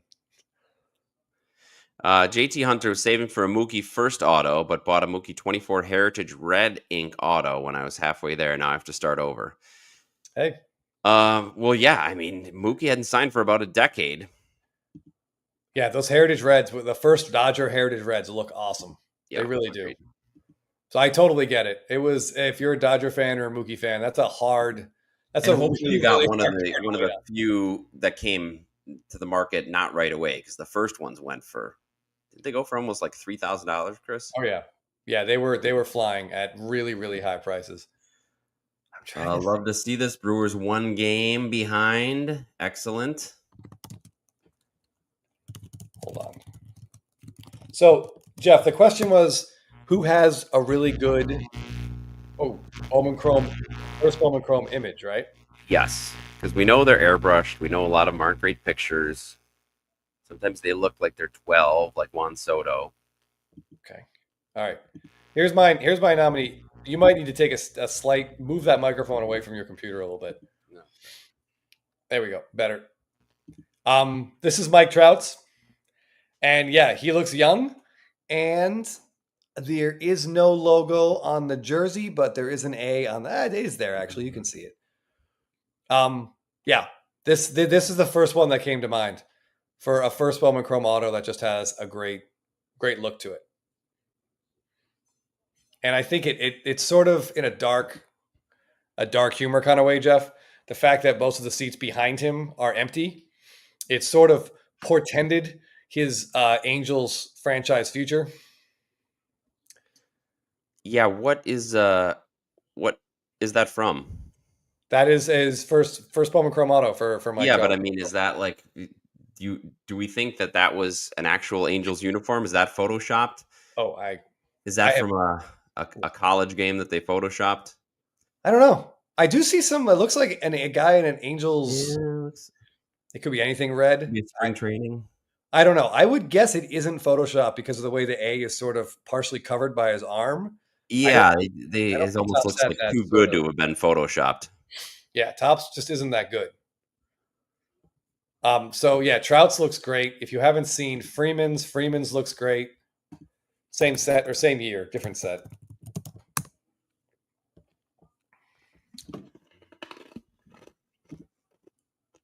And I'm pretty sure the Freeman, I would, there we go. I would venture to, I'm very confident the Freeman is not photoshopped. That just looks like a, I don't know, an 18, 19-year-old kid. But yeah, this was a really good year for first Bowman Chrome autos. Oh, Mookie's too? Yeah. Oh, yep.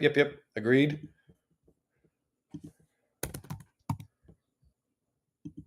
Trout Collector 5 thinks it's the Fall League, so maybe the AFL for that Ooh. image, which would make sense. I'm going to trust him on that. If anyone is going to know Jeff, it's going to be him. Yeah, the Mookie's is also good. You can tell there's kind of a theme in those 3 images, right, Jeff?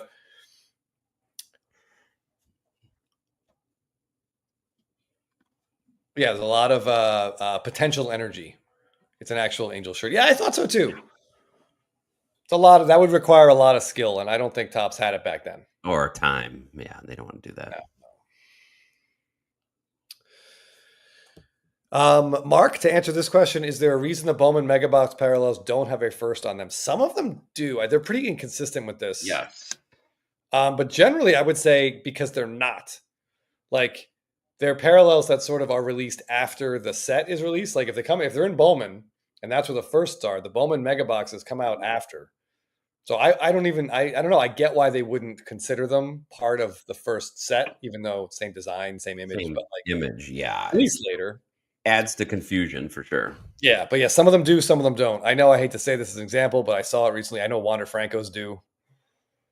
Those are irrelevant, but I know those. You were checking out some deals on eBay. He was just traded in a fantasy league I'm in, which meant I What? didn't realize he was on someone's roster. And somebody else wanted him on their roster? It was like a 4-for-4 trade, and he was like the 4th person going back. And there was a big up, why is this person on your team? Why was this part of the trade? And we have this weird rule that it needs to be an even number going back and forth. So I guess it was just I think he was just picked up to be included in the trade to make it a 4-for-4.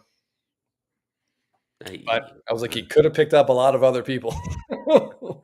He wanted to pick up someone that for sure would have no value to the world.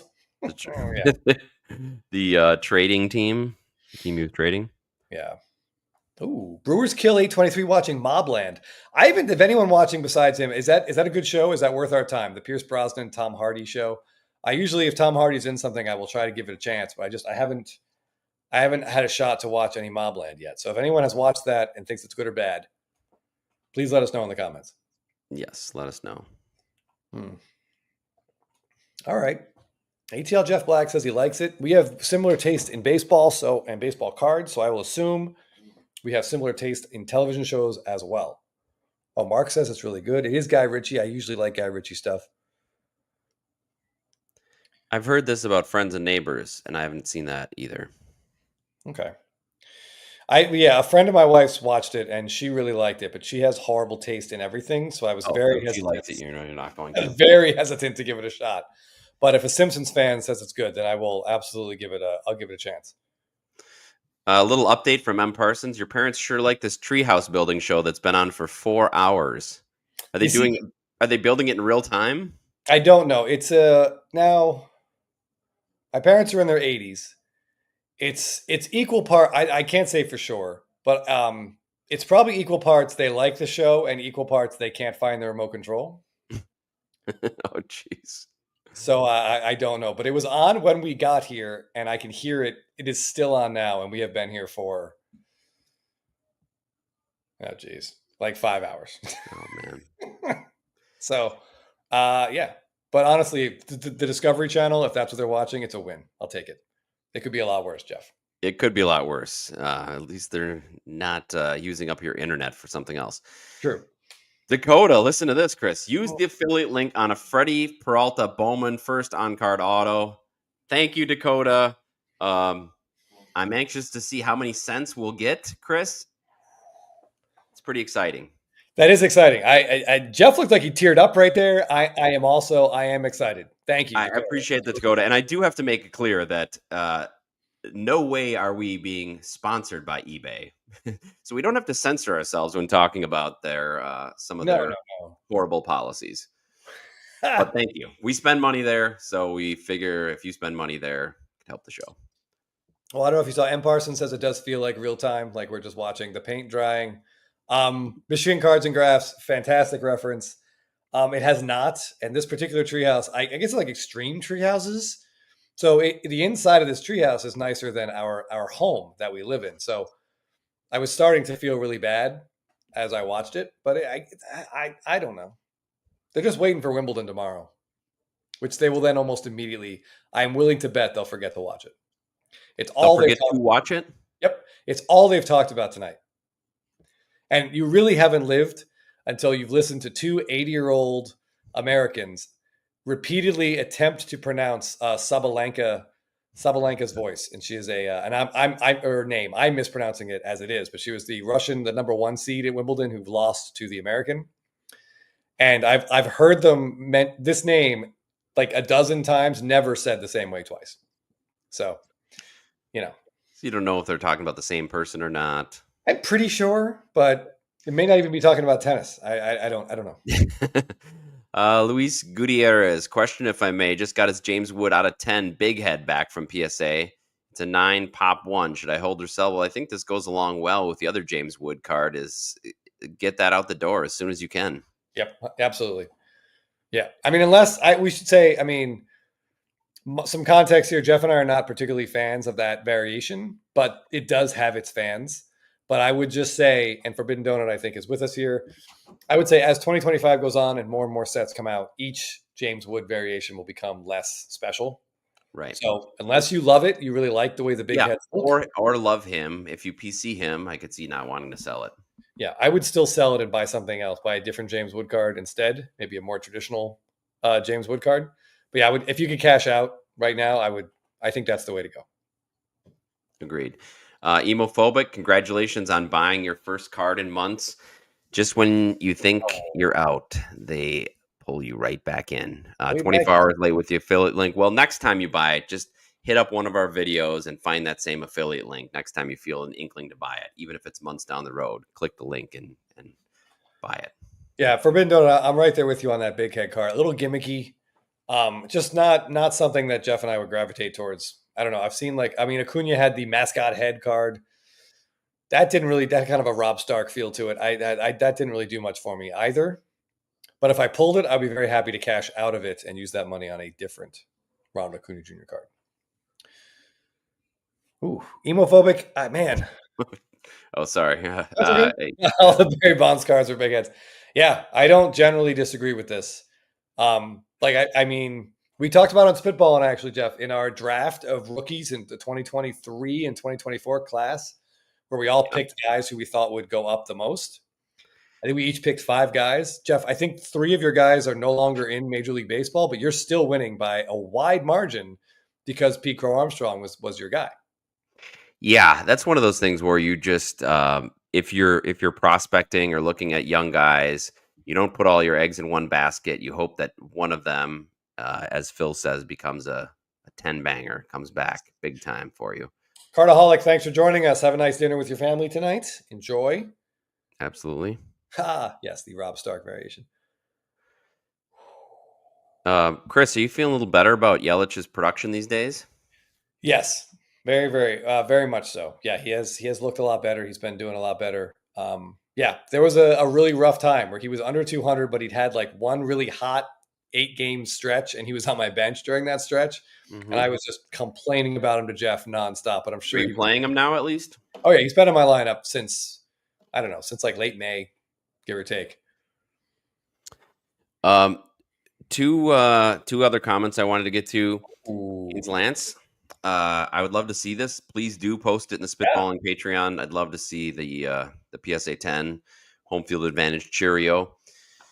Are Barry Bonds 2025 auto cards still expensive? Remember what a big hit that was, Chris, when they first were announced, and then there was, well, what's going to be a bigger card? His Pirates autos or his Giants autos, and his Giants autos were outpacing the Pirates easily, but I have not checked on it at all recently.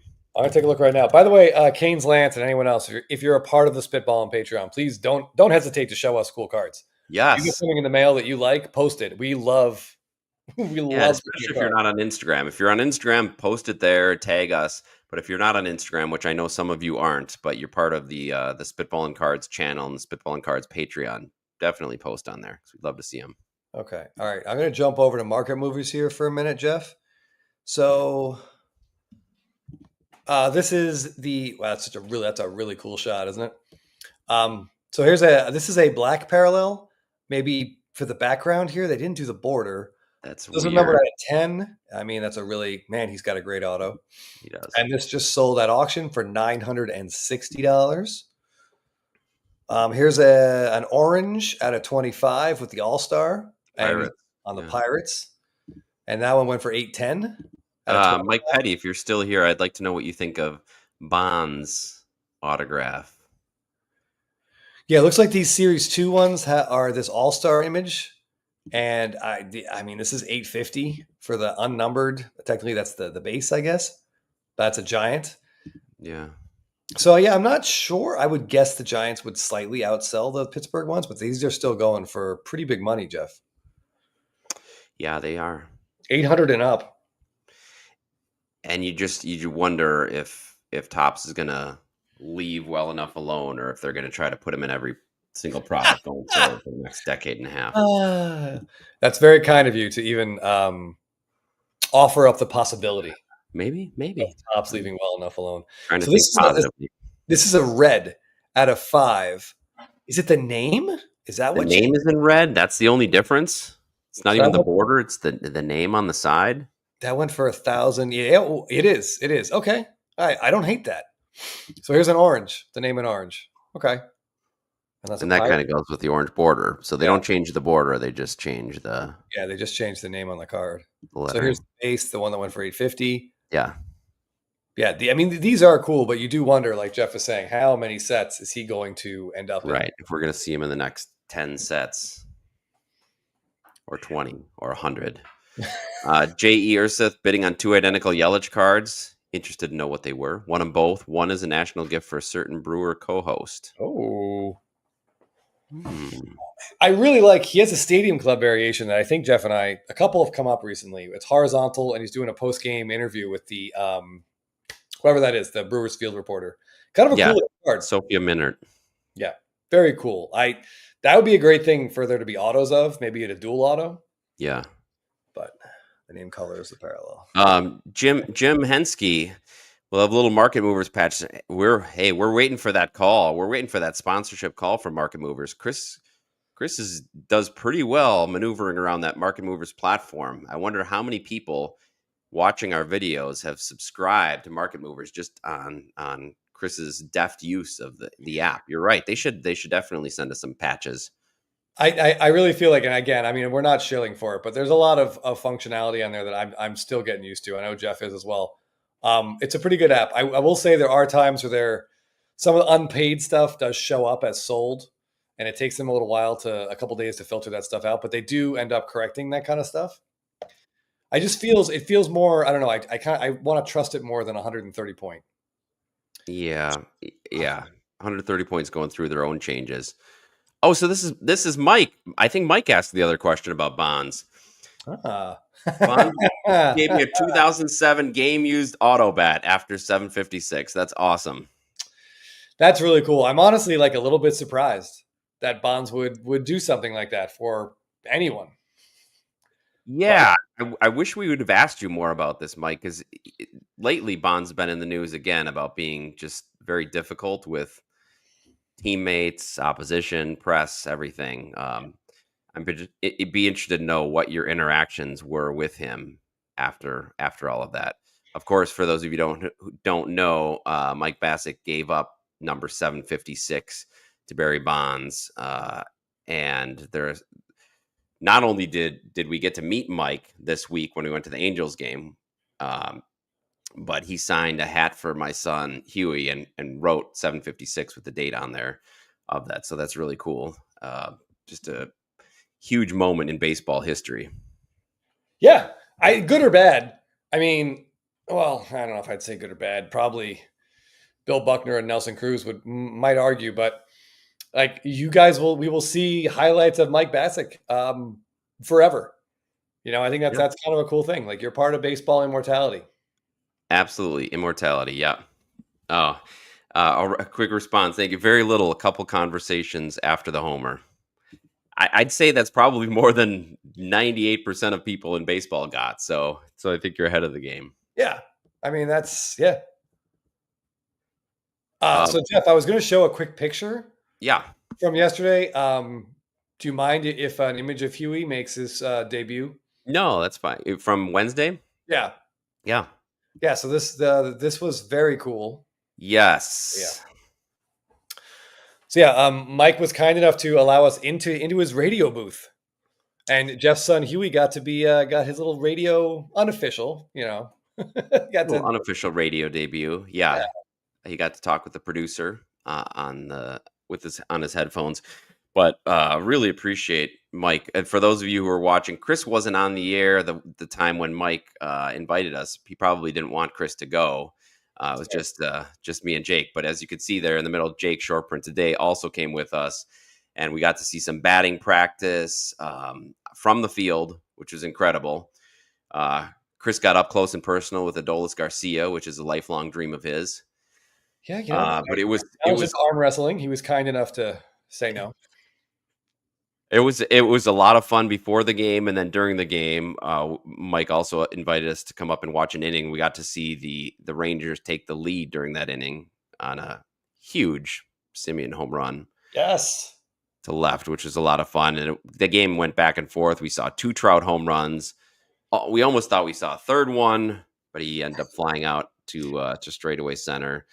But it was an awesome game and an awesome time, and just really appreciate. We got to talk to a couple people, a couple players. Chris, Yeah, I'm trying to just grab the picture real quick. We had a really cool Okay. conversation with Patrick Corbin, yes, World Series champion Patrick Corbin, about cards. He was aware of our show, which was crazy. And he is a collector himself, big football card collector. yes, more into football. But it was interesting to hear how many players join breaks, and it seems like that's something that you might do to pass the time. Just click on a break, and he's gotten some big cards from breaks. Chris, Yes, yeah, he's done pretty well, and it's something about it. It was very fun to talk to, a Major League Baseball player, who was world obviously champion, world yeah, champion baseball player who has played baseball at the highest possible level in front of the most people. He has faced Shohei Ohtani, and he was just like, "Yeah, so I'm going after these football cards." And he was just talking to us like he was just a guy we ran into at the show about like how much he likes like collecting football cards. yeah. I thought it was really fun. Yeah, it was a lot of fun, and a few of the other players came over, and we got to talk with them, and just being on the field and hearing the sound that close off the bats, even just during batting practice, was something else. It was really just, yeah, it was a very cool experience. So many thanks, Mike, and the whole Rangers team, his announcing partner, Dave. Everybody made us feel so welcome, and it was a lot of fun. So thank you very much. My son keeps talking about what a great night it was. So much appreciated.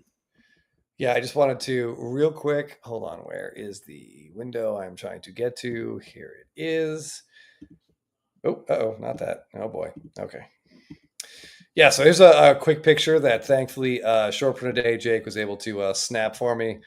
So this is just Patrick Corbin talking baseball cards with Jeff and I and Jeff's son as well. Yeah, he signed his hat and signed a ball for him. Mike gave Huey a ball from batting practice, a real game used ball, which was a lot of fun for him, and he got that signed. Yeah, that was cool. I showed this picture to my wife, and she said he looks bored as hell.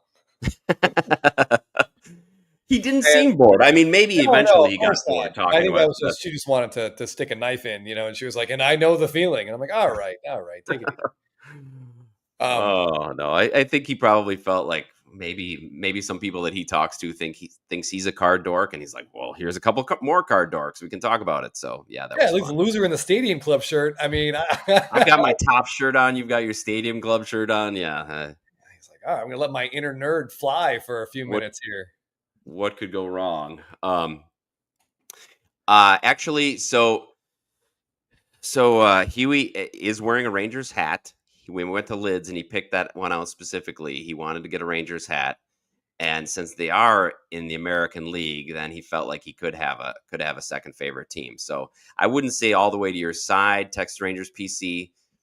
When the Rangers and Brewers eventually meet in the World Series, which I'm sure they will, he might still be cheering for the Brewers, but who knows? By then he'll have been a lifelong Los Angelian, so maybe he'll cheer for the Dodgers. Yeah, do you have the hat? Like, you got a couple of Rangers guys to sign that hat, including Mike, who is a very a very gracious autographer. Mike gives a fantastic inscription on items when he signs them, which is wonderful. Yeah, let me Jeff, let me go get it. Okay. All right. Yeah. You want to go grab that? And I will say, I hear my dad clapping, so that means one of two things just happened: either the Dodgers scored a run, or they finished building the treehouse. I'm not sure which one they're still watching. But it was sort of there was a lot of Brave history in this game.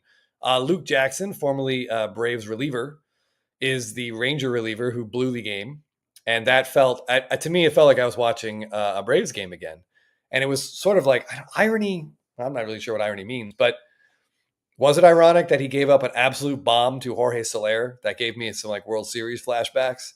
That was probably, as much as I'm sure Mike hated watching that as a Ranger fan and a Ranger employee, we had snuck down. We had a really cool angle. That ball was just annihilated into the night. But anyway.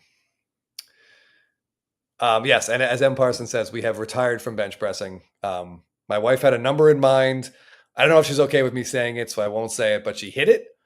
And I feel like her shoulder has hurt pretty much every day since then. So I think we might just be dumbbells only from now on.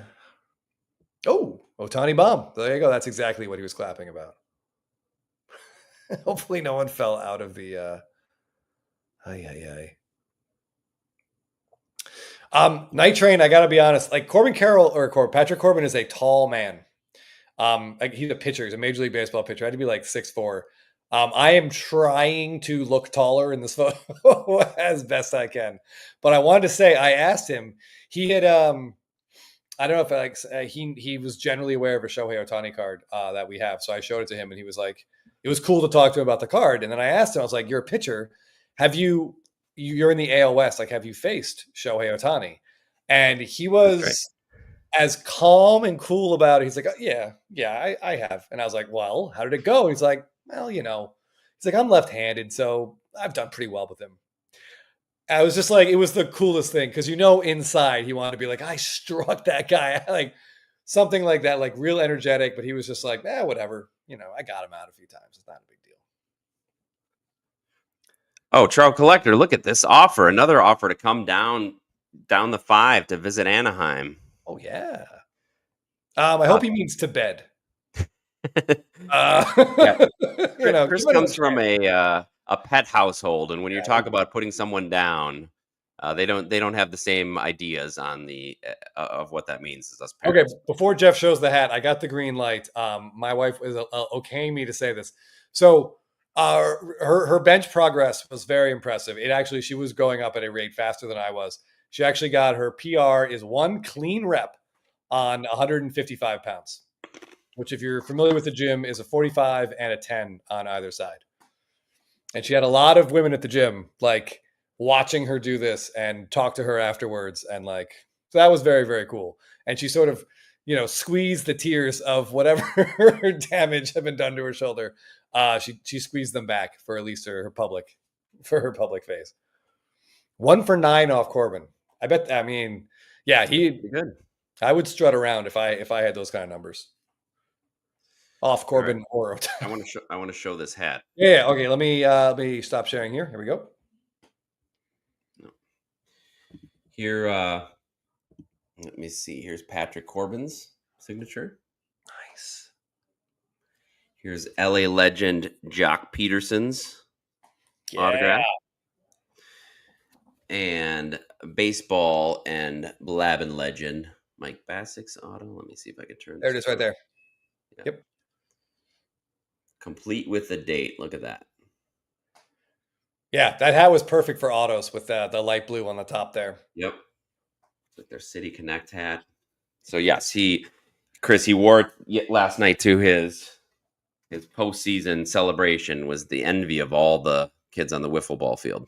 Oh, I believe it. I'm sure they all had questions. I mean, yeah. I mean, I'm 40 years older than your son. That was my first time on the field for batting practice. And yeah, like you said, the sound of those balls getting smashed from that close. Yeah, I told them not to get used to it. It's not how we can always see a game. We sure had a good view. And ATL Jeff Black, I really wanted to get over and I just wanted to shake Jock Peterson's hand and say, like, thanks for the ring. Thanks for that huge homer off Max Scherzer in the NLCS. But he really didn't. He seemed very conscious of not wanting to deal with adults, which I totally get. So I sort of just guided Jeff's son in front of me to get the autograph. And then he just sort of went away from me, which is a completely he normal thing. went onto the field. Lucas Bull, hold on, excellent point. As of yet, Ohtani does not have a hit off of any of us. Yeah, it was when we were talking with Patrick Corbin, and he was kind of playing down his accomplishments with Ohtani and saying, "Well, I am left-handed," and Chris said, "Well, I'm also left-handed," and I haven't struck Shohei Ohtani out. Yeah, I don't think I'd retire him once. Man, but yeah, that was cool. That was definitely a highlight. I came home like a little kid, I think, and telling my wife about it. And she was just like Marge Simpson. She was like, "Okay, let's get some beer in you," and then it's right to bed. Right to bed. Let's put you to bed. Yeah. That was the latest he stayed up on a camp or school night for sure. So he was very excited. JT Hunter making an offer. Chris, you're over there on the where's New Brunswick? Well, I assume he doesn't mean New Brunswick, New Jersey. I'm guessing he might mean like New Brunswick. I don't know, like in Canada. I'm not sure. Yeah. Same river as Ted Williams. Oh, that's a cool. Yeah, that card. Yeah, Ted Williams, fishing? yeah. Or I guess Atlantic salmon fishing. That sounds awesome. That is tempting, JT Hunter. Canada, not New Jersey. Yeah, that makes sense. I tell you, Jeff, we're going to start taking people up on these offers, and then we will stop getting these offers. We're going to show up, and they're going to be like, "Who are these clowns in a baseball jerseys at the door with a big duffel bag?" Yeah, right? Anyway. Oh, Zeke's cards.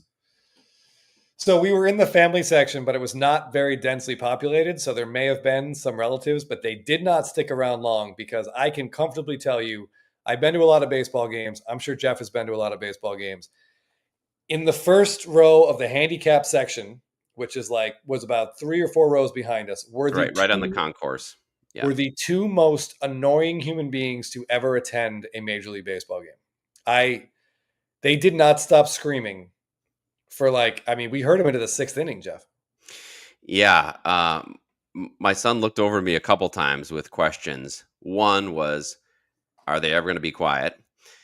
And 2 was, after we had met Mike and we knew where the booth was, because we went up in the booth, he said, "Can they hear these people on the radio?" And I said, "Probably not, because we're far enough away from Mike's microphone, but I wouldn't be surprised if they heard a few of their crazy lunatic shouts during that." I don't understand how they were able to breathe in between the screamings. And they were Rangers fans, I guess. But they were cheering for the Rangers. Like, "Let's go Rangers, Rangers." But not when things were happening. No. In between pitches, it just made no sense. And it was they kept saying things that didn't make sense. And then after every time they did something like that, then my 8-year-old would lean over to me. He's like, "Why are they talking about a home run? Nobody hit a home run." I'm like, yeah. I don't know if they were just trolling, if they were there to be as annoying as possible, to make content. The dude, they were in that section because the guy, eventually we went back to kind of get a closer look. And the guy was in a cast, he had a broken leg. But there was the concession stand that was nearby. The person running it was just you could tell she had just. That must have been awful for them. They had couldn't take much more. Everyone in line was like, "What is going on with those people?" Eventually, we moved down and further out to the outfield to get away from them. Yeah. And we ended up sitting right in front of some people from New Zealand, which was far more interesting. But even they were like, "Yo, what's going on with those people over there?" I don't do accents, but that accent. they could still hear it echoing. Is that normal? I'm it is not normal, at all. But anyway. Canes Lance, yeah, we'll get on this on Patreon. Apparently it's Chrissy's having trouble. Okay. Yeah, I will start a thread for that. Just looking for I go to bed tonight. But Chris mentioned the family we met from New Zealand, which they were really cool people, and they were asking a lot of smart baseball questions. This is the first baseball game they had been to, so they wanted to know what a lot of things were. But it turns out it's a small world because Chris spent some time on the New Zealand guy's uncle's farm. Right. What, And about 10 without years any ago? further explanation, Yeah. I feel like that is just a really, really funny thing. His But sheep apparently, farm like specifically. Hobbiton, the Lord of the Rings like tourist site, is built on this guy's uncle's farm. So it's like his part of his family farm. And he said, like, as Peter Jackson went to a neighbor's farm, and the guy was like, "Get off my property!" So he came down to his uncle, and his uncle was like, Hollywood, eh?"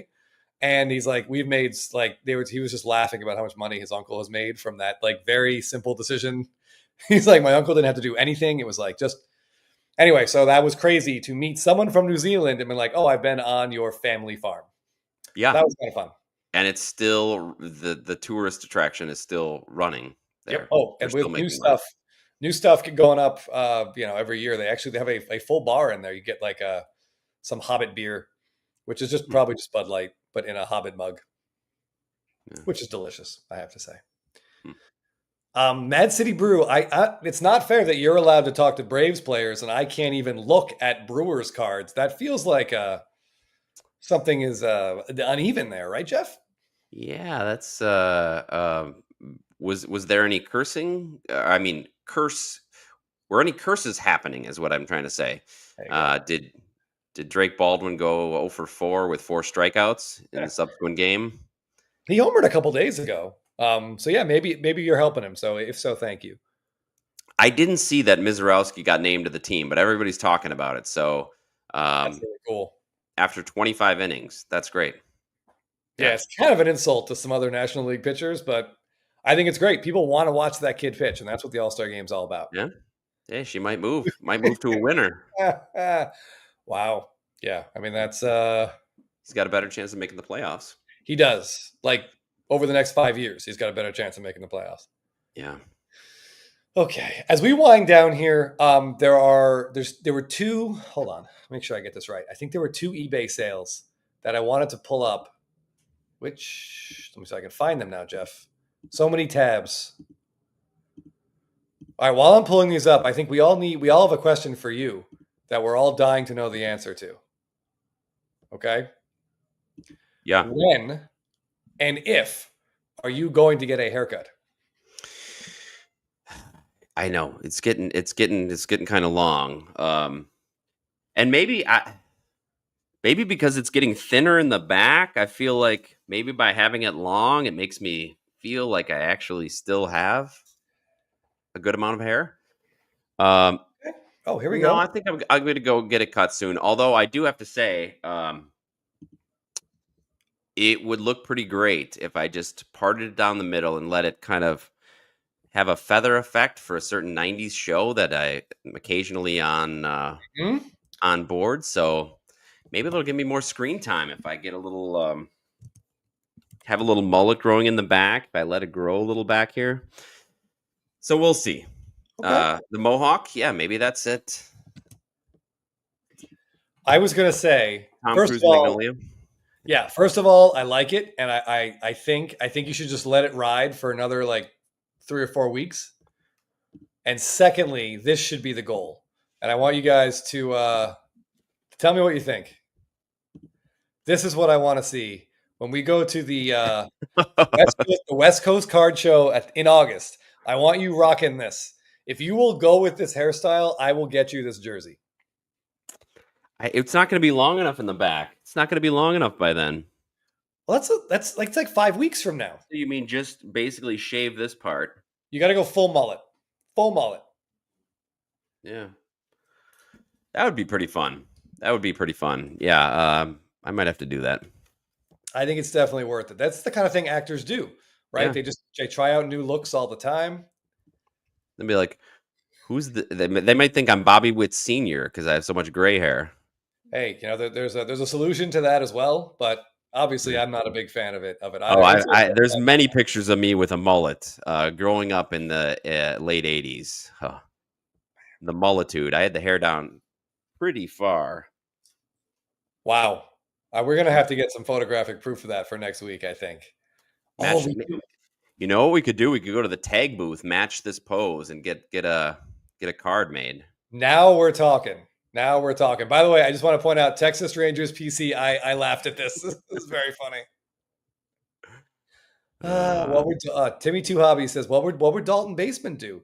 He seems like a very uptight person. He has like a Johnny Unitas hairline. Yeah, it's yeah, it would have to be like maybe he's trying to impress someone, maybe go undercover, maybe the undercover. Yeah, he has kind of a goatee here, doesn't he? With a little wispy mustache. Yeah. Yeah, he has kind of a villainous, like a cartoon villain facial hair pattern that he usually goes with. Yeah, I think he can't really grow the full mustache, so he kind of just lets the wisps grow in there. Right. Hmm. Okay. All right, we'll All think right. about it. Okay, well, yeah, we'll think about that. Okay, 2 cards to talk about real quick. This one relates to our trivia. So this is, excuse me, this is Jackson Chourio's Topps Chrome Update base card gold refractor. Okay. So Chourio has a gold refractor, and he has a base card in Topps Chrome and Topps Chrome Update. He has image variations in each. Then he has a rookie debut and update. It's a mess. It's 150 gold refractors, 100 speckle refractors, and then obviously there's other parallels as well. But would be his true gold out of update. This is the one that would have the image match to flagship update, which sometimes becomes more desirable even though it came after the Topps Chrome release. Right. It's a lot of words. So my question is, this just ended for bids. What do we think a card like this went for? And knowing that there are 2 Topps Chromes of Chourio, do you guys feel like if you're into Chourio, is Topps Chrome, does it become just a set you have to walk away from? Do you feel like neither one of these can hold value because there's 2? I'm just curious what everyone thinks. It might be too late in the show to ask for this level of feedback, but I am just curious. Oh, you're making Mad City more upset by the moment. Chris is looking for some buying tips here Hey, because look, he's you talk to deciding which Braves gold to players. buy. Yeah, you talk to Braves players. I'm talking about Brewers players. I don't know. Is that $1,000 card, Chris? All right, we got 900, 700. Forbidden Donuts too deep into vodka tonics for deep thought. All right, fair enough. Yeah, I don't know if it's one you completely walk away from, but man, once you start getting into his second golds out of 50, that you might have to walk away from. Okay. All right, Oh, John John Fry Fry was says, all in on this. yeah. Yeah. I'm seeing 1,300, 800, and He 800. hasn't had a great season. He's been coming around lately, so I don't think hasn't got the same sort of hype as some of the other players who've been outperforming their expectations. Okay. I don't know. All right. Maybe, I see Mike is on board. maybe a little lower. Yeah. Dave Dixon says 350.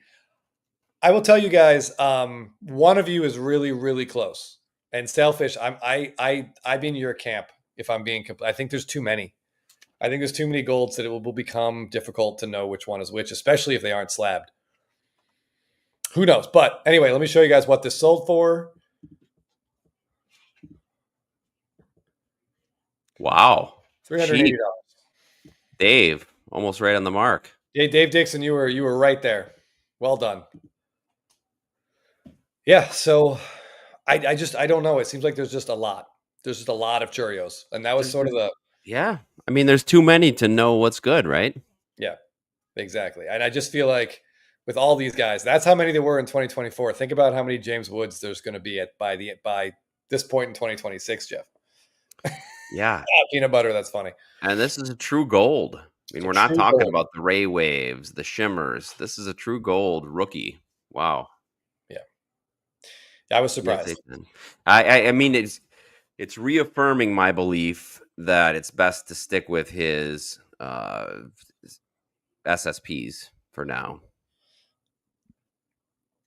I mean, obviously, I'm following what his dynasty sales are going for, but they're still too high for me to get into them.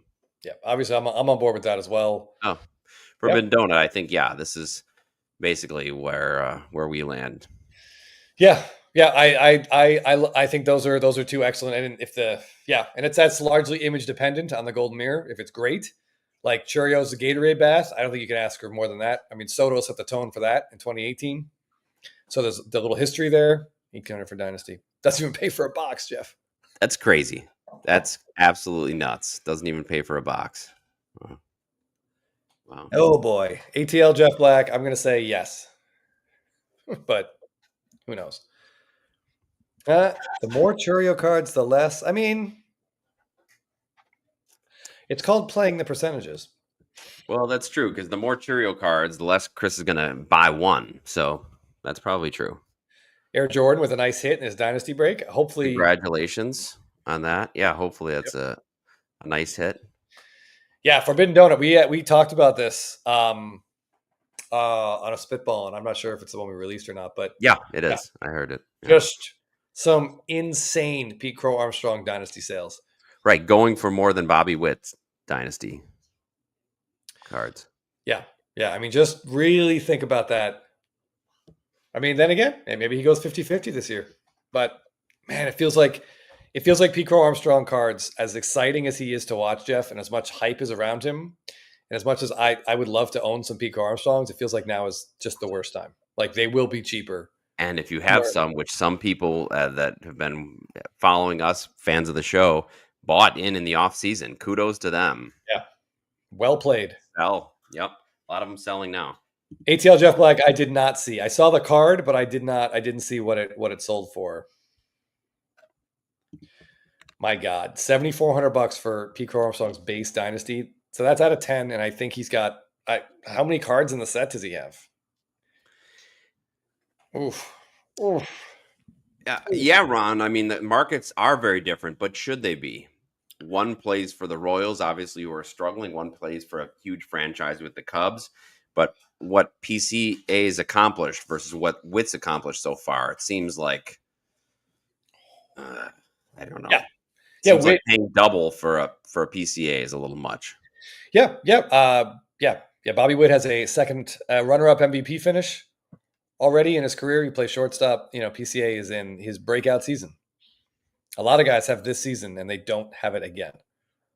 Hey, Neil, thanks for joining us. I gave you a shout out earlier to talk when we were talking about the eBay extended bidding. Your video on that was great. Yeah, mixed feelings, of course, in here about that as well. HFAs, yeah, somebody on Spitballing was talking about the home field advantage cards. I don't know. I guess we've just never gotten much into the inserts.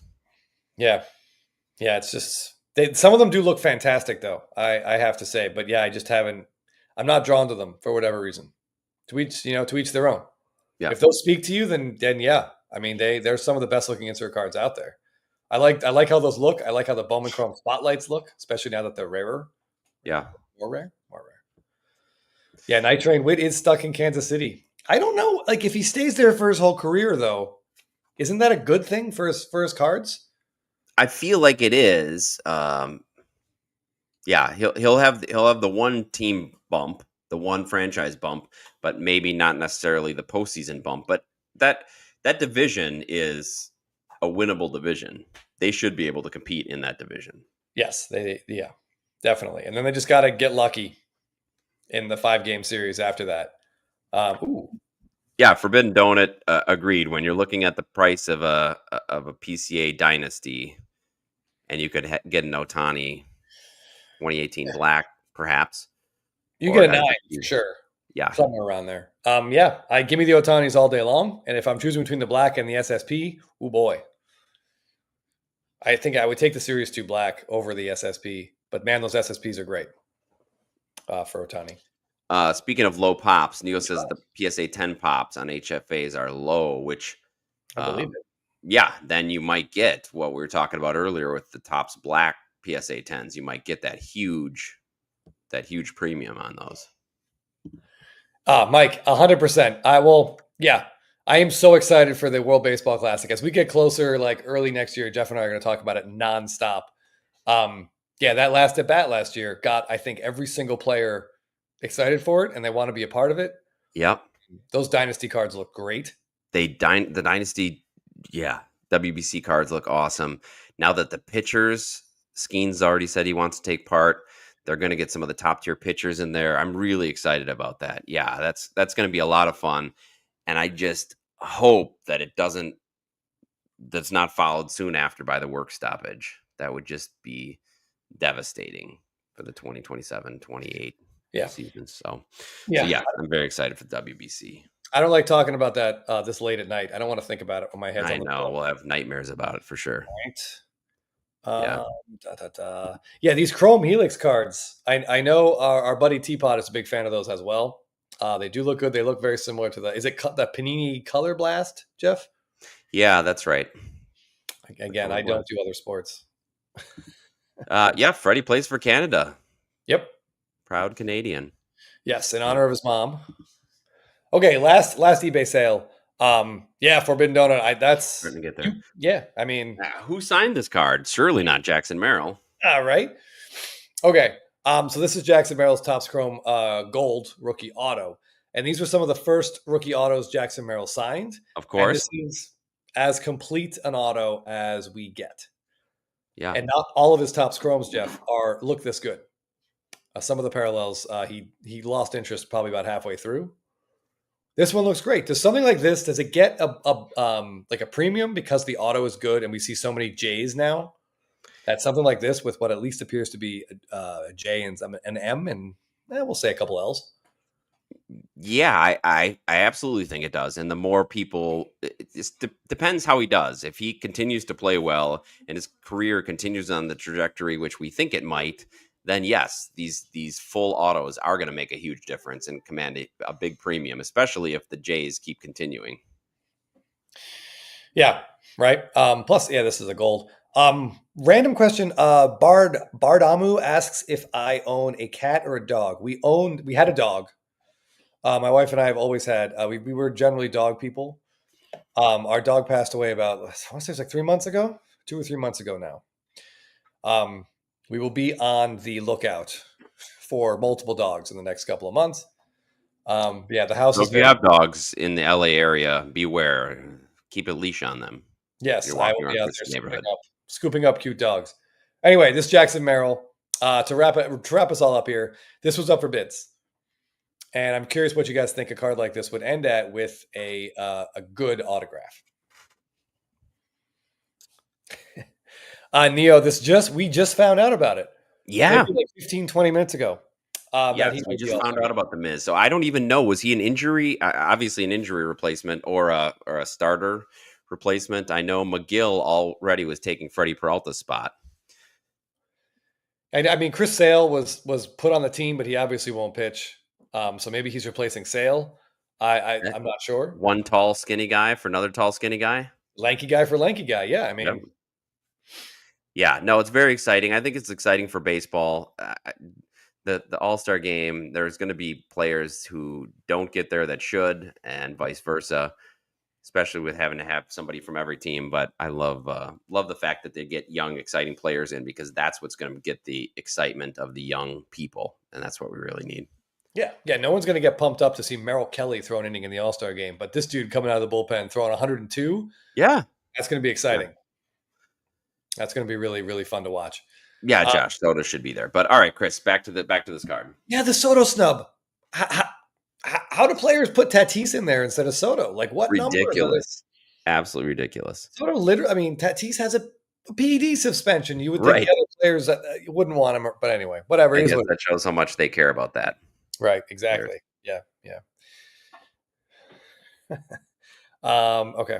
All right, so this card was up for bids. I see Forbidden Donuts at around $450. I don't have any Jackson Merrill cards. He is not having the season I think he wanted to have that we all thought he might have. But anyway, this is where this card ended. $730, which feels like a lot for a second-year player or for a rookie card of a guy who's hitting. The number was up there, 227 last month. He's struggling under 300, but maybe around 250 maybe now for the season. Yeah, that seems like a lot. It does seem like a lot, but I do wonder how much that auto, even though it's a little streaky, because it's at least more letters. If I'm a Padres fan and a big believer in this guy, that would be one I would target because of the autograph. Yeah, Neo, he is killing my roto team that I'm in Jeff's league. Just killing it. It's frustrating, man. That Padre team feels like it should be so good, and then Dylan Cease just gets rocked constantly. And every time, ERA almost up to 5.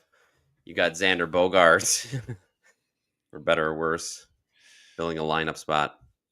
Yeah. Oh God, that Instagram post going around that Xander Bogaerts joined the ground out to short derby. was just Yeah, fantastic. I saw one today that Dansby Swanson's also joining the ground out to shortstop Yes. competition. Yeah, that was some good stuff there. Yeah. All All right, Chris. Well, we got to let you go. I know you've been traveling all day. What is it, like 3 a.m. over there on the East Coast? I think it's 11:20, but honestly, I'm hyped up on cold brew and booze right now. So Are your parents in hour 6 of the treehouse building show, or is this still going? I believe my mom has retired to bed, and my dad is now watching the Dodgers based on that clapping I heard. That Oh, that was the clapping. Yeah. Homer, yeah.